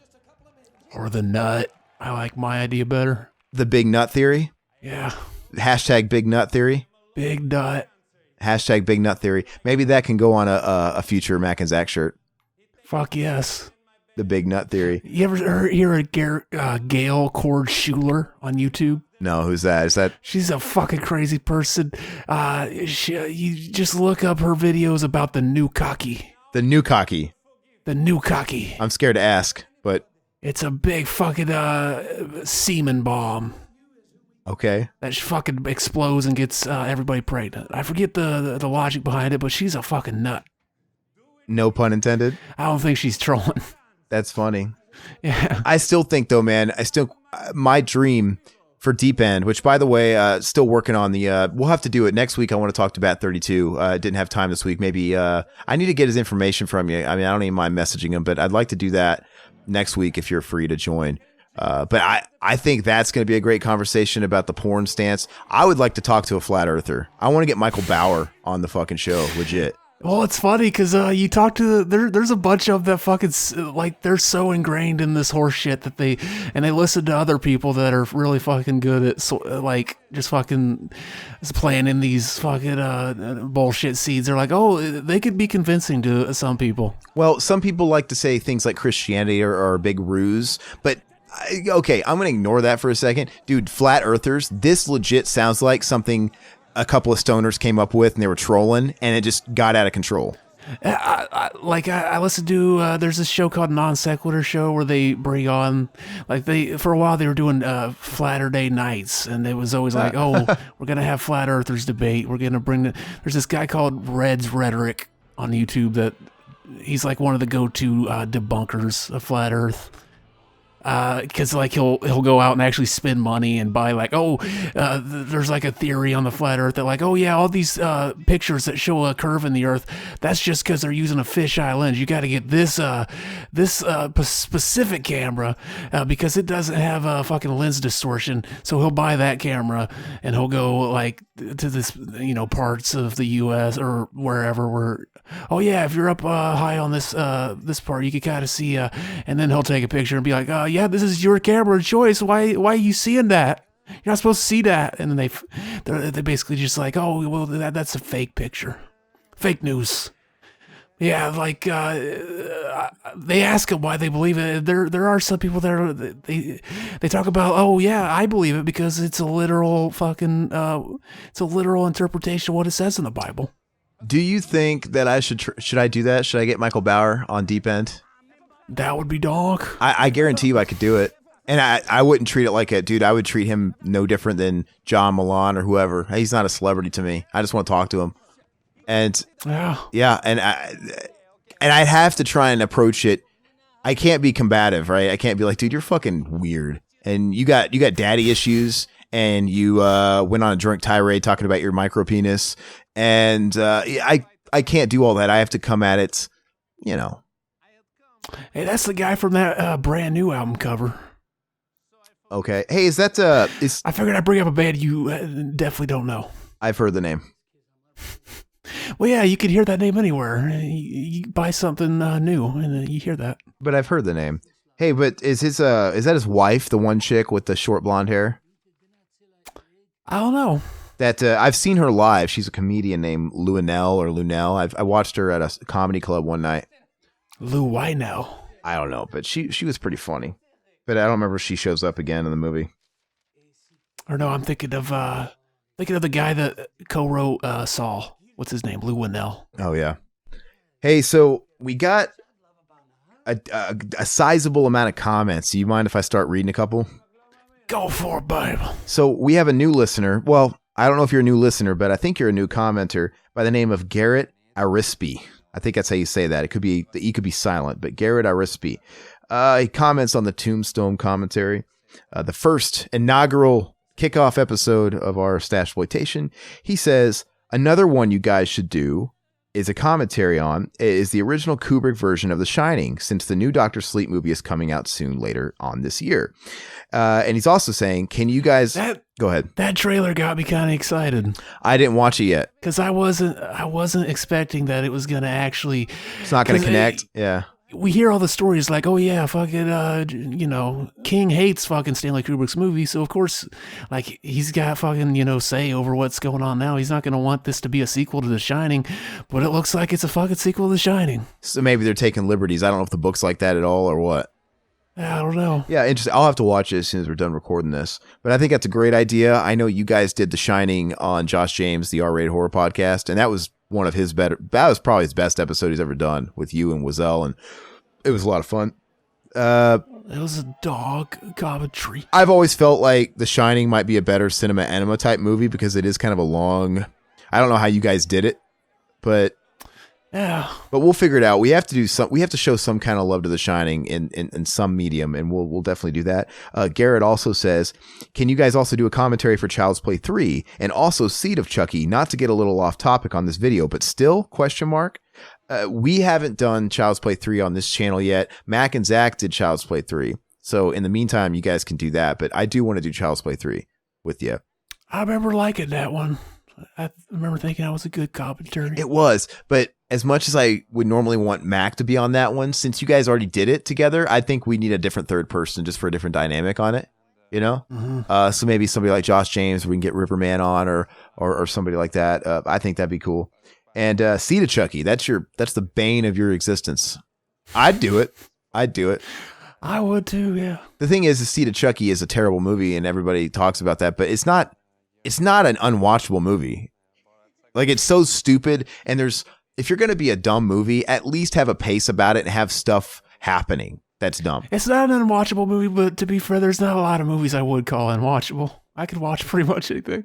But at least there's something happening throughout the movie. It's got a lot of beats. Oh, this is when he's taking her? Yeah. Let me kind of look at this. See, dude, no, that's like assault, dude. She had to have known. Yeah. And I don't think it's that hard to act because she's in a bag and she just has to scream. And to be honest with you, even if you know that's coming, it's probably easy to still kind of have that reaction, right? Even though you know it's coming. Yeah, wait, didn't she know Sacha Baron Cohen? Oh, wait, no. See, I'm mixing her up with fucking Madonna because Madonna had that music video where Ali G was in it. Music, yeah. Yeah, no. How the fuck did I mix them up? They're nothing alike. Yeah, this is total assault. I mean, she knew about it. Yeah. Yeah, so it's still funny though.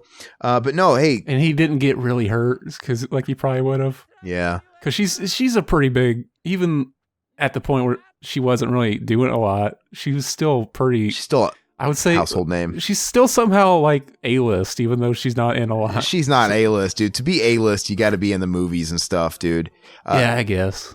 But she's a household name. Everybody knows her. She's a pop culture, pop culture stamp. Mm-hmm. But hey, Garrett, thank you so much for listening. And if you are new to the channel, thanks. And hopefully you're going to go back and look at all the videos that we posted. We got shit tons of content on the site. And like I said, the Mac and Zach Save the World show is also on the network, whether you're on YouTube or if you're also on the podcast mediums as well. They did Child's Play 3 if you want to watch that to tide yourself over. So we got a lot of shows for you to dig into. So thank you.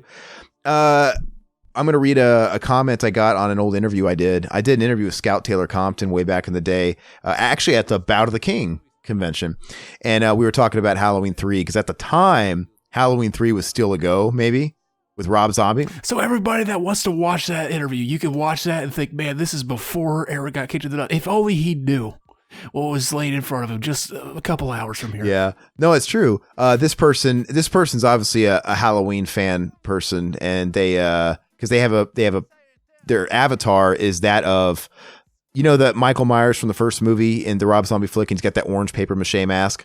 Mm-hmm. That's their avatar, and their name here is Michael Audrey Myers. Okay, so I don't know, male, female. They say the only thing that fucked us up was Rob Zombie not being a part of Halloween 3, and then we forget about it in like many years. Bro, holy shit, fucking nothing. Like holy shit.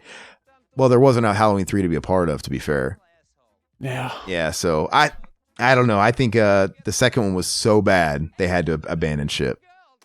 I can't remember if that got like if that did as well as the first one. I want to say probably not, since they never went forward with 3. No, it didn't do nearly as well. Even opening weekend. That looks like a midget version of what's his name next to him. Spicoli. Oh, Sean Penn. Yeah. No, dude, it did. I don't know the exact figures, but if the first one opening weekend did like 20-25 million, the next one did like 8 to 10, right? And horror movies make all their money in the first weekend, maybe 2, because it drops off 50% second week. It made no money. So it was a big disappointment. Mutineer, he comments on, Zach, your Book of Shadows Blair Witch 2 pick commentary. Dog film. Yep. Mutineer says at the 7-minute mark, he says Marilyn Manson was always pretty lame. Rob Zombie is fun though, in a stupid sort of way. He's giving us timestamps, which is great. At the 18-minute mark of that podcast, he says, yeah, this movie's cast was a checklist of every 90s cliche stock actor, which sort of annoyed me at first, but I think the director enjoyed hoisting each stereotype by its own petard in such a way that made it fun. More a commentary on the hype surrounding the first film than a real sequel, which at least is not cookie cutter formula sequelitis. And then lastly, he says at the 1 hour, 21 minute mark and 32nd, he's like proving to us that he's sixth round for the whole show. Thank you. He says this doesn't live up to the great original. What you think about that? I don't like the original that much. Really? It's one of those movies that like, oh yeah, you could watch it once and then I can never watch it again. Did he make some fair points though? Yeah. Okay. That's Mutineer. He's a dog. You know what's funny is I never even liked Marilyn Manson until I remember one time I found out like, oh yeah, Trent Reznor, he wrote most of like Antichrist Superstar and maybe like the 2 after that, and I was like, really? So they're really like Nine Inch Nails albums, kind of in a way. In a way. And then I gave him a chance. So maybe I don't know if it was just like, I just had to give him a chance. I don't know. He's got mustache exploitation. Cupcake got a new Twinkie coming out. You just did that. Bad motherfucker. Yeah, I almost coughed, but I saved it. Saved myself. Mutineer was on a bit of a revival binge because he also commented on Paranormal Activity commentary we did. And a lot of comments here and timestamps. He says at the 1 minute, 20-minute mark, so this is supposed to be during our intro, he says, leave Anna alone. Did we make fun of Anna Paquin or something, or teeth, or what do we say? I don't know. He said, this Blair Witch wannabe can fuck the right off. I'm sure you guys are going to make it funny though, because he absolutely hates them. What movie was that? We're doing Paranormal Activity on this. Oh yeah. Yeah. So he had confidence in us that we were still going to make it fun. So we appreciate that. Did you see they're making a Blair Witch video game?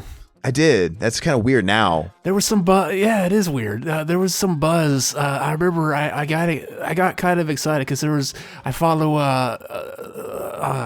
some Silent Hill thing, and the main character, I guess people were like, oh, that looks a lot like fucking James from Silent Hill 2. Are they remaking it? There was like a little brief moment where that was kind of like, I was seeing that, and then quickly it was like, oh no, never mind. Isn't that kind of like the equivalent of all of a sudden announcing a PS4 I Know What You Did Last Summer video game? Yeah. It's really weird. Yeah, especially after that last movie, which was abysmal. Yeah, I still didn't watch it. I own it. I bought it on the real super cheap, but it sucks. Oh. It's in the Voodoo. I put it in there, I'm sure. Maybe is that how you watch it? Spoiler alert. No, don't spoil it. I guess I'll watch it eventually. The ending is really lame. Yeah, I bet it is. Hey, Mutineer also said he quoted you. So now at this, he said that last comment at the very start of it. The movie can fuck off, but I've got faith that we're going to make it entertaining and funny. So 17 minutes and 15 seconds in, clearly we won him over because he's quoting you, which I remember this being really funny in the commentary. He just goes, fuck numbers. They never did nothing for me. It was just one of those weird Zach-isms where you just picked you just picked out a word that meant nothing in the commentary and made it something. Now Mutineer, he gives us another comment as well, and this one's 42 minutes and 30 seconds in, so he gives us a big spiel. He says, time for dream stories. We must have been talking about remember you were talking about, weren't we talking about like dreams and what's it called, like sleep paralysis and stuff, maybe? Oh yeah, something like that maybe. He says, I did the sleep paralysis thing once. No monsters in the room, but still pretty freaky. Once I dreamed Chucky was wandering around my house and ended up under my bed and stabbed me in the back through the bed.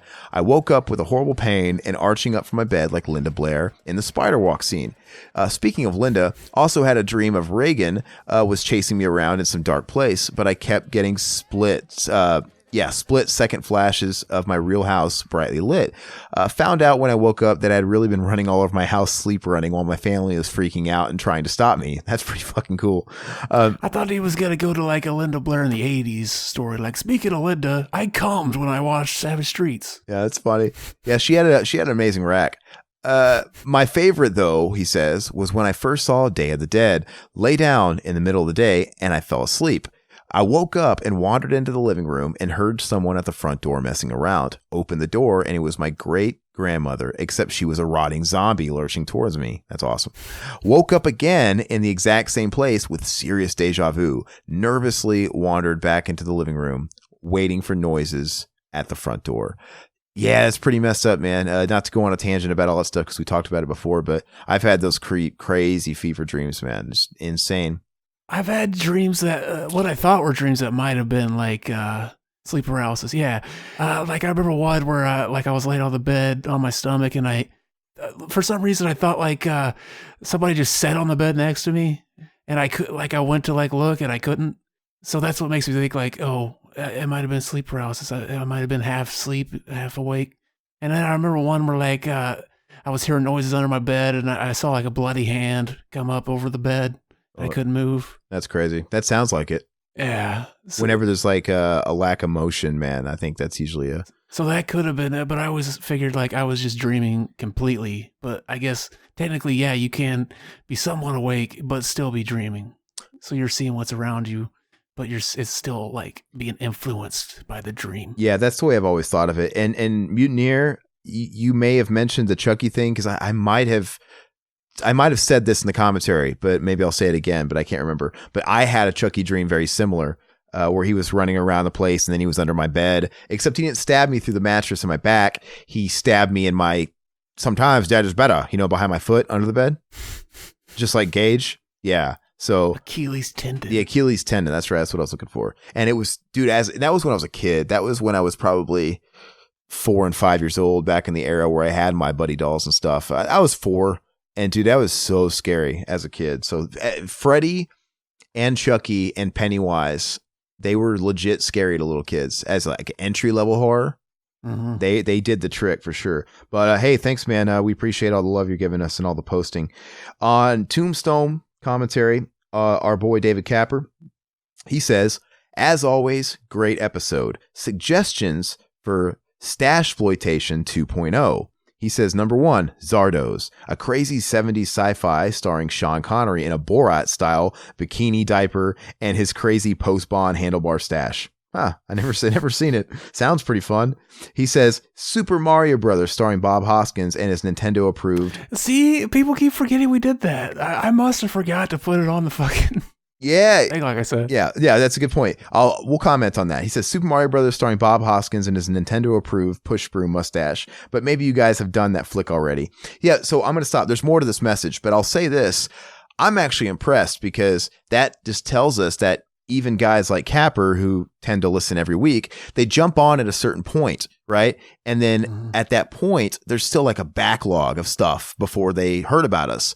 And even though you guys are listening to all these episodes, there's still more. We have that much content, so I'm proud to say that. You know what's funny is whenever I was editing that to put up, because I went ahead and added the new song and everything, so Capper's on the fucking that episode technically. Did you explain that on a podcast? Why don't you tell him one more time if we did? And just Yeah, like that was gonna be throwback or revival classics, and then I went to look up the original like air time because I always put that in the notes, and it wasn't on the fucking BTM podcast feed. It was only on YouTube. So I figured I must have forgot to do it. I don't know how. And then you said, "Well, is it possible that like fucking the recordings got like dropped?" And I said, "I hope not." But yeah, it might have been my fuck up. It might have been their fuck up. I can't tell. But it was funny because when I was editing it, I noticed there was a part where we were silent just watching the movie for at least like 40 seconds. And I was like, that does not happen now. We must have gotten better. yeah, it's pretty old, but I have fond memories of it. And if you guys like that, we also have what we call the 5-minute versions of the movies, and Zach did a few of them. They're real time consuming, so people really like them. It's one of those things that I think if we were able to keep doing them, they would eventually hit pretty big because they're pretty cool, but they're so time consuming. But we did one that might be the first one ever that Zach did, a 5-minute Super Mario Brothers movie, and it's hilarious. So look that up. It's on our YouTube channel only. Those aren't on iTunes, obviously, because it's accompanied by video, and you do a lot of funny shit. It's really funny. I still laugh at it. I still laugh that you sync the whole monkey thing with Koopa saying it. So check that out and let us know what you think of that, David Kappa. And he also says, number 3, King of Comedy. He says, De Niro sports a John Waters-style pencil stash as he portrays a mentally unstable comic who kidnaps his idol in hopes of becoming a star. That's a good movie, man. I wouldn't mind doing that. It's funny, like he mentioned 2 of the mustache things we end up doing in that, and I noticed that after we already had the movies picked out, but before we actually did them. Wait, are you talking about Borat and Mario? Yeah, he mentioned Borat, and then he mentioned John Waters. Oh, and John Waters, you're right. So I'm all, dude, eventually we got to knock out the Scorsese shit anyway, right? There was actually a John Waters joke I wanted to lay there, but I completely forgot to make it. I was like, what if we were what if we got it all wrong? And John Waters has been fucking appropriating blackface this whole time, but I was going to call it black lip. Is he wearing black lip? Didn't you send me a picture of a digital blackface? Was that a fucking app? Yeah, I was doing the fucking the what's that called? Snapchat, and they have this face swap one where it swaps a face with something in your phone. Oh gosh. Pictures that I happen to have, like a picture of Shaquille O'Neal or something saved. And that came up, and I was like, oh, that's digital blackface. I was like, I'm gonna be canceled for this. That's ridiculous, man. And lastly, number 4, Super Troopers. He says the whole cast almost sports beautifully law enforcement mustaches, from which they derive all their power. Quotes. I've seen that movie one time when it came out, and I remember liking it. I never watched it. I know it's got a cult following, and I know, as you said, it's got the guy from Cabin Fever. He says this one could be difficult because this film is such a cult comedy mustache powerhouse, like Anchorman, but I think you two could pull it off. Thanks, man. See, I remember seeing that movie and wanting to grow a mustache because of that movie, but I couldn't at the time. Hey, man. Well, I mean, a movie with that much influence mixed with us, a podcast with all this influence. Fuck, it's a match made. And I'd be down for it 100%, man. So thank you. Capper, you're probably the leading listener as far as suggestions go. You give us so many great suggestions, and we've definitely picked quite a few of them. So keep those coming. Mutineer, dude, on the Tombstone commentary, he gives you some praise. He says, best thumbnails in the business. Hell yes. See, I fucking dropped the ball the last one. I had no idea, so I just used a fucking generic picture from a still of the movie. Yeah, that was weird. That was very un-Zach. What happened? You'd think that would be easy. You think that would have been easy. Yeah. So, well, I mean, you could always go back and do it later if you think of something amazing.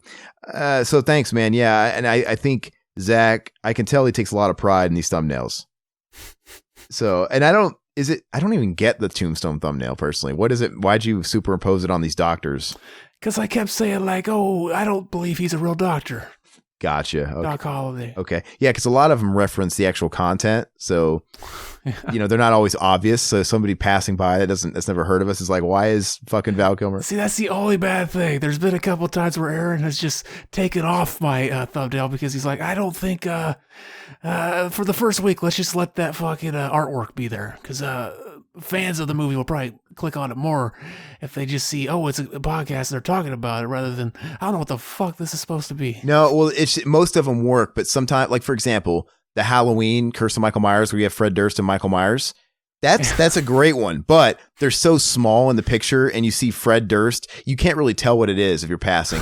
Now, if it was a little bigger up close, you'd be like, holy fuck, Michael Myers and Fred Durst together? Like, weird. They're watching it on the TV, and it says up next, it just shows a big-ass thumbnail covering the whole TV. If you're watching on TV. So, yeah, I mean, I don't remember what the thumbnail was before, but sometimes they're a little too ambiguous that I think it's going to affect us. It was the Batman Forever Sad Boy meme. Yeah. That's like, I don't know if that really comes across. I think we do a little better. I mean, look what I know, but you'd think it'd be a little better if it was obviously Batman on there. I don't know. Most of the time, though, it goes, you know.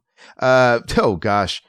On the Tombstone commentary, Adrian Mendoza said, Steven Crowder can suck my brown dick. Hashtag fat faggots. How many hashtags are you going to create, Zach? He fucked up though. It's supposed to be PH fat and PH faggots. He fucked up. So I said fat faggots hashtag needs to be a shirt, and it should be the fat Zag face. That would be donk. Did you check out the video he posted? He said, check out this video. I think you'll like it. He sent you another comment there. I didn't see it. I'll look at it. Yeah. Yeah. It came the next day, so we'll have to check that out. And yeah, man, we got tons of ideas for shirts. We'll get to the shirt pitches again here in a minute when we close out. This is Dr. Sleaze. Dr. Sleaze commented on the Oh, sorry, that's Mac and Zach. I'm so sorry.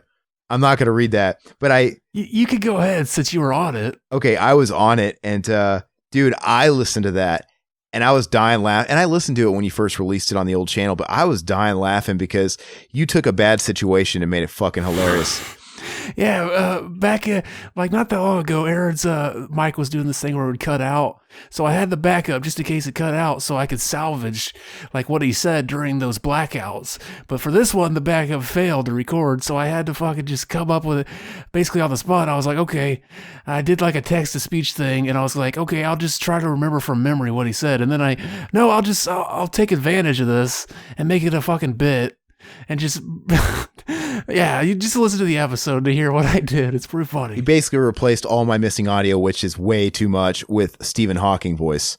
And the bit was like, oh, I'm Stephen Hawking coming at you from the future because this fucking, this is the greatest podcast ever made. This Mac and Zach, they're the two great ones. And I'm here to recreate what fucked up. And he takes liberties with what I really said. And see, you think Stephen Hawking is so smart. He's really an idiot because he could have just went back in time and told me that the fucking backup was gonna fail. Fucking retard. I don't want to ruin it for anybody that wants to listen to it, but there's a part in the middle of it that I think was the absolute funniest, and I'll just tell you that it involved spanking a bare ass and apologies for doing something in the process. You know what I'm talking about, Zach? I don't remember it. I have to listen again. Oh my god! And Dr. Sleaze commented on it, and he said, "We need more of the robot gutter slut cum stain." So I guess he's a fan of the Stephen Hawking.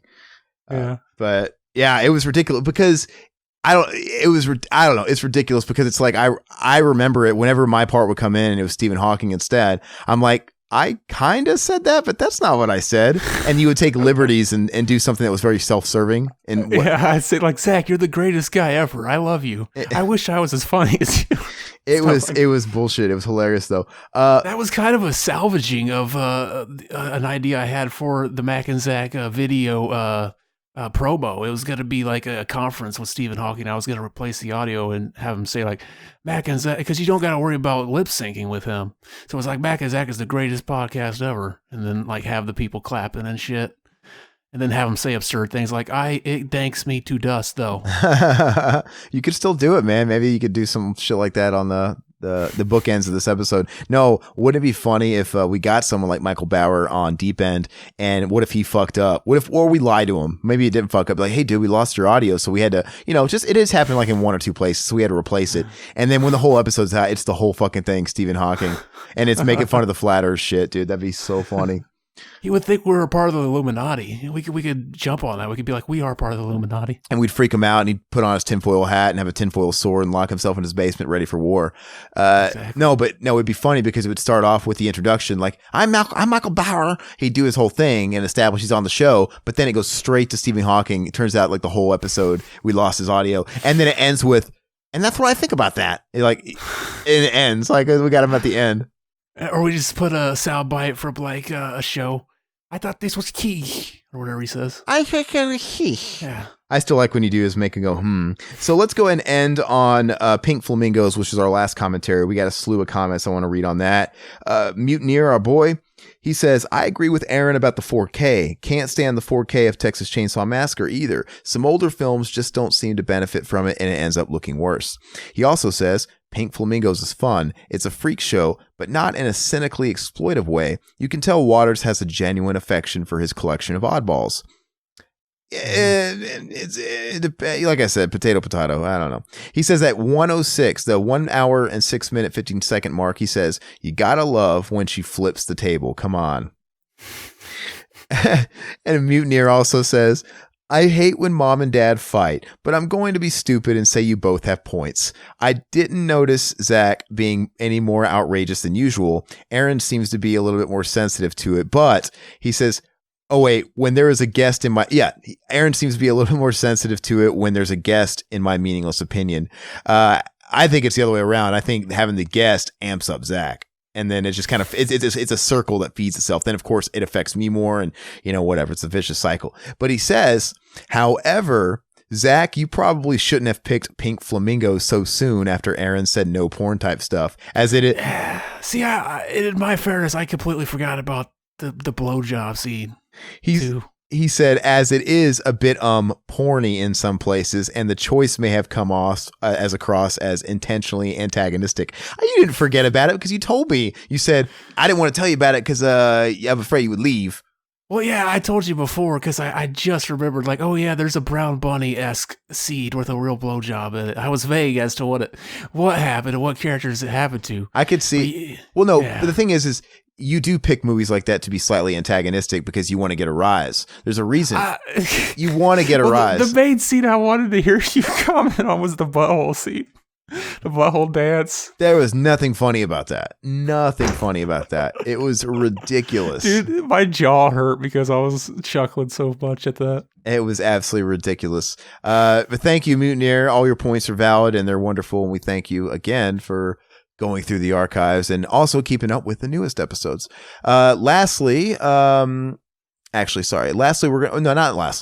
to go with William Lowry. He says Josh is right. Whenever he's on, things are noticeably a bit more heated between Aaron and Zach. I think Josh works for the Illuminati, who are secretly trying to sabotage the show. We've been saying that since day one. Whether or not Josh is a double agent, the Illuminati's trying to wreck us, regardless of who's working for it. He says, and if you want to save money traveling to the convention, Josh, just hitchhike. Yeah, that's never gone awry. Joking aside, I don't think I've seen any John Waters' films except maybe for Hairspray when I was a little kid, and I have no desire to. Here's a little bit of trivia for you. Divine was supposed to be the passenger sitting next to John Doe at the beginning of Freddy's Dead, the one that says, don't be a pussy. But she died before production began. I think you mentioned that on the Freddy's Dead commentary. I think so. Yeah, I think you mentioned that. That is a good tidbit. I didn't know that before that. Let's see. He also follows up that with, so you brought up the porn talk again, so it got me thinking, y'all should take a look at the films Shame from 2011 and Don John from 2013 for a commentary or cinema anima. Both of them dive into the matter of porn/sex addiction and how it affects the character's mindset and lives. I've always wanted to watch Shame. It's been on my queue forever. I think I watched Shame. That's the Steve McQueen. I watched that Steve one. McQueen, and it's got what's his face from Prometheus. And Magneto, right? I can't think of his name. Whatever. And Don John, I've seen that, and that's got Third Rock from the Sun in it. John Lithgow? No. What's his face? Other guy. The guy looks like Matt Heafy from Trivium. I'm like Zach today. I can't think of these names. I know all these guys. It's crazy. Michael Fassbender is the X-Men guy. He's in Shame. And then why can't I think of his name? No, it's the kid from Third Rock. Yeah, the kid. Joseph Gordon-Levitt. Yeah. Joseph Gordon-Levitt. I'm just having one of those senior moments.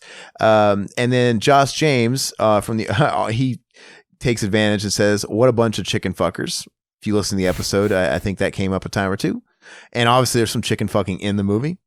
And lastly, as is tradition lately, we're going to end on the Omega, Adrian Mendoza. He states on that commentary, I think I know what happened. I think Zach was excited to share one of his favorite films with Aaron and Josh, and when both started to shit on the film, Zach became defensive and became Troll Zach. I felt bad for Zach. I feel that Zach gave much more respect to Tombstone, one of Aaron's picks, but it was not... That's fair point, baby. Listen, let me finish this because I have a point. But it wasn't reciprocated this week for Zach's film. Pink Flamingos is a film of its time. Sure, it's easy now to dismiss this film, but at the time it was daring. This film, as well as Eraserhead and The Holy Mountain, created the, quote, midnight movie, end quote. Pink Flamingos, I believe, inspired tons of filmmakers to this day and is an important film. Aaron, I think your thing is blood and gore and violence, and there is nothing wrong with that. Zach, I think, isn't afraid of sex or sexuality in films. Aaron, you are more meat and potatoes, while Zach is more for fancier fare. You'd call that fancy? Hell yeah. The sex is, it's fancy shit. I get what you're saying, though, 100%. What you don't understand, though, is Zach was raring in troll form from the get-go. And even before we started, we clicked play. So I don't feel like I remember being super excited. And we're doing a commentary, so I think that's fair game to shit on the movie, right? Zach does that too. If you guys don't know what I'm talking about, check out, well, you can't check it out because you guys never posted it. The Don't Tell Them All the Babies Are Dead commentary that you guys did for Mac and Zach. I think as long as we're talking about the movie, it's fair game. That was total troll Zach. I felt bad for Mac. That's what killed troll Zach. I felt bad for Mac because like you were just hammering him to fucking dust. You were danking him to dust, as he would say. But it is a very, very, very fair point. I agree. I'm not necessarily more for violence. I'm not really a huge violence fiend. I prefer story, I guess. And Zach is more into shock stuff. Mac was telling me actually when I was telling him we did Pink Flamingos, he's like, Zach's always been into that fucked up shit. He's like, I remember one time, I'm going to look it up right now. He's like talking about your buddy Lucas. I don't remember what it was. He's like, I remember when we all lived together, or I lived with Zach. He's like, I walked into the apartment one day or the house, and he described a scene. It was you and him and Lucas were watching the scene where fucking something crazy fucked up was going on that was like this movie, if not worse. And I was shitting on it, and Lucas was just like, it's art, dude. I think it might have been regurgitated sacrifice. Okay. Like, so I guess it's just where people are throwing up each other's mouths. It's just, look, it's perspective. I guess to some people, one man's trash is another man's treasure, and art is subjective. So it sounds like Max on my side of the fence, where there's some things I just don't get. Lucas was totally he was trolling him though. We were watching it just because it was so disgusting. Yeah, but some people get off on that. Some people like to feel that weird disgust and just kind of see a freak circus show in front of them in video. Mm-hmm. I mean, so whatever. Those are all really great points, Adrian. We appreciate all your comments, and we appreciate that as well. And I will say too, Tombstone wasn't my pick. That was a request. Mm-hmm. I thought it was a good idea, but that was a request. I think David Capper, right? And it was talking about the Kilmer exploitations and stash exploitation. It was Kilmer exploitation, but we thought it applied well for stash exploitation. So there's that. But no, regardless, thank you guys for all the comments. It's great. We're always grateful for the support and the channel as it's ever growing. And as always, if you guys are on YouTube, make sure you're subscribed and keep the feedback coming. Keep the comments coming. We love it. We're always going to interact with you guys. Make sure you guys are liking the videos. I don't know how the YouTube algorithm machine works, but I hear when the people that watch your video within the first 24 hours are liking it, those likes and stuff like that like to dislike ratio in the first 24 hours is crucial to really elevating it and keep it in circulation. There's little things the way YouTube works that I don't quite get, like why some videos blow through the stratosphere really quick, why some are slow burners. I don't really get it. But yeah, I mean, if you guys dig it, man, see a video pop up, make sure you guys are liking it as well. That would mean the world to us. And share us. Let us know, let people that might be into these types of podcasts that we are a thing, and get them into it. And also, if you guys are watching on YouTube, I could see how that works well at home. Sometimes I listen to YouTube podcasts every now and again if I'm working at home and I've got a separate monitor and a separate computer. But more often than not, I'm listening to podcasts on the go, whether it's at the gym or, on a walk or driving around. So for stuff like that, YouTube's a pain in the ass unless you pay for YouTube Red, which makes it more like a streaming service and you don't have to keep the window up. Most people aren't doing that. But so yeah, there's a really nifty trick though. If you have a Roku device, for anybody that has like maybe it works with Amazon streaming stick too. Like if you go to like the top where it says, "Oh yeah, connect to device," and then connect it to your Roku, and then immediately disconnect it, then for some reason you can fucking run the app and fucking minimize it on your phone and shit, and then put it in rest mode, and it'll still play. It's weird. that sounds like a lot of work when you guys could just go over to all the podcast networks that we're on. We're on Apple Podcasts. We're on Google Play, Stitcher. We're on Spotify. And like I said, that's good if you guys want to listen to stuff if you got a long commute or a road trip, or you got to go on a plane, you can pre-download them. I do that all the time. Whenever I got a flight, man, I download podcasts and I get caught up, and that's what I do. And because I always say I'm going to play a video game on my Nintendo Switch, or I'm going to listen to music on a plane, or I'm going to be a little bit more productive, but I never do, because I just want to close my eyes and listen to a podcast. I just want to hear like talking and close my eyes. There's something about it. So that stuff's there. And even if you do prefer YouTube, maybe go over there anyway. Subscribe to us, show some support, leave some feedback, leave a good review, because that stuff's just going to elevate us on those channels to help us gain more exposure and get out to the people that would normally enjoy a show like ours, just like you did. So all that helps. And lastly, we're going to say once again that we launched a Teespring store for anybody that wants to both at the same time wear some sexy swag that's going to help you get some action, right? And also, is it up now? It is live. It is live. Dog. So you guys can go there. We're going to keep kind of building it. Right now, we got some Rev shirts up. And like I said, you guys can sport some swag of ours. And at the same time, you guys can support the show, which is going to be crucial, because Teespring's awesome. I know why everybody's doing it now. All the big YouTubers do it, and tons of people like that do it. But basically, they make the shirts to order. That's great, because we don't have to keep any overhead. Back in the old days, Todd and I would go to the conventions. We'd have to order our shirts ourselves, and you'd have to usually order in a bulk, right, to make it worth someone's while, and an artist, and then so we'd have a whole bunch of shirts, and we had to play the math game on how much we think we were going to need, and you'd always end up with a bunch of leftovers, and you have to pay for you have to buy in bulk anyway to make them somewhat affordable, right? Because it lowers the price on each individual shirt. And then I'd have to physically lug these shirts to a convention. So it was just a lot of hassle. And then again, you don't always know what somebody wants. It's like, well, let's get a variety of different stuff, only to go to a convention and find out everybody wants to buy black. And then you go home with a bunch of blue shirts or red shirts. I experienced that. So Teespring's great because they you pick what you want. And you can pick from the options we have up there as far as multicolors or whatever you want. They make it, and they make it to order. Therefore, we don't have to worry about the overhead. And they kick us back a part of the profit. So it helps the show. They also, it's not just shirts. You can get stickers with the shirt designs on them. Like, oh, I want a Cinema sticker to put on my, laptop or whatever the fuck I want, Yeah. So like I said, it's ever growing, and you guys, if you guys have any feedback on something you want to see, we can always add it. I didn't want to get too crazy. I actually scaled it back from what it was, because they give you so many options. And once you actually get so many supporters and you sell so many like items, you kind of like go up this tier. This tier system, and they unlock more things that we can sell in the store. But for now, I kept it simple. There's a Revival House design, and there's 2 Mac and Zach shirts that they have different options about them.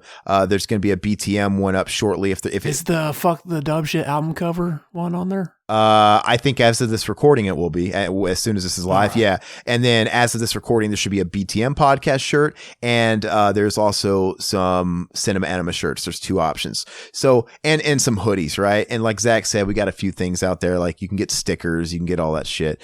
So check it out. We're going to put links in the videos. And like I said, no pressure. We appreciate you guys listening if that's what you do, but anything you guys do helps the show. And, fuck yeah, man. We love the hell out of y'all, you guys. And we're going to have, we might have a couple of shirts too. I don't know if we go to the convention.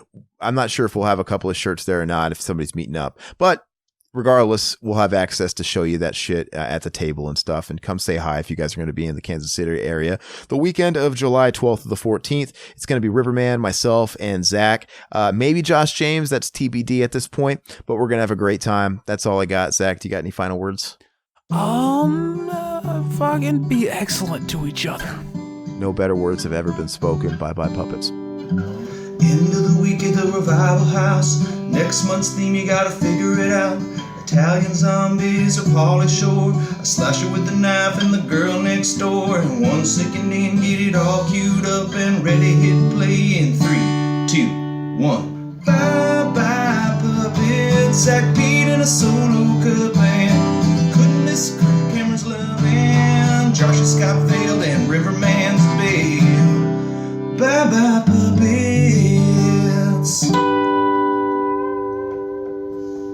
Sounds good, like this country used to. Dog. Revival House, 2019, y'all. That sounds like fire, like this country used to.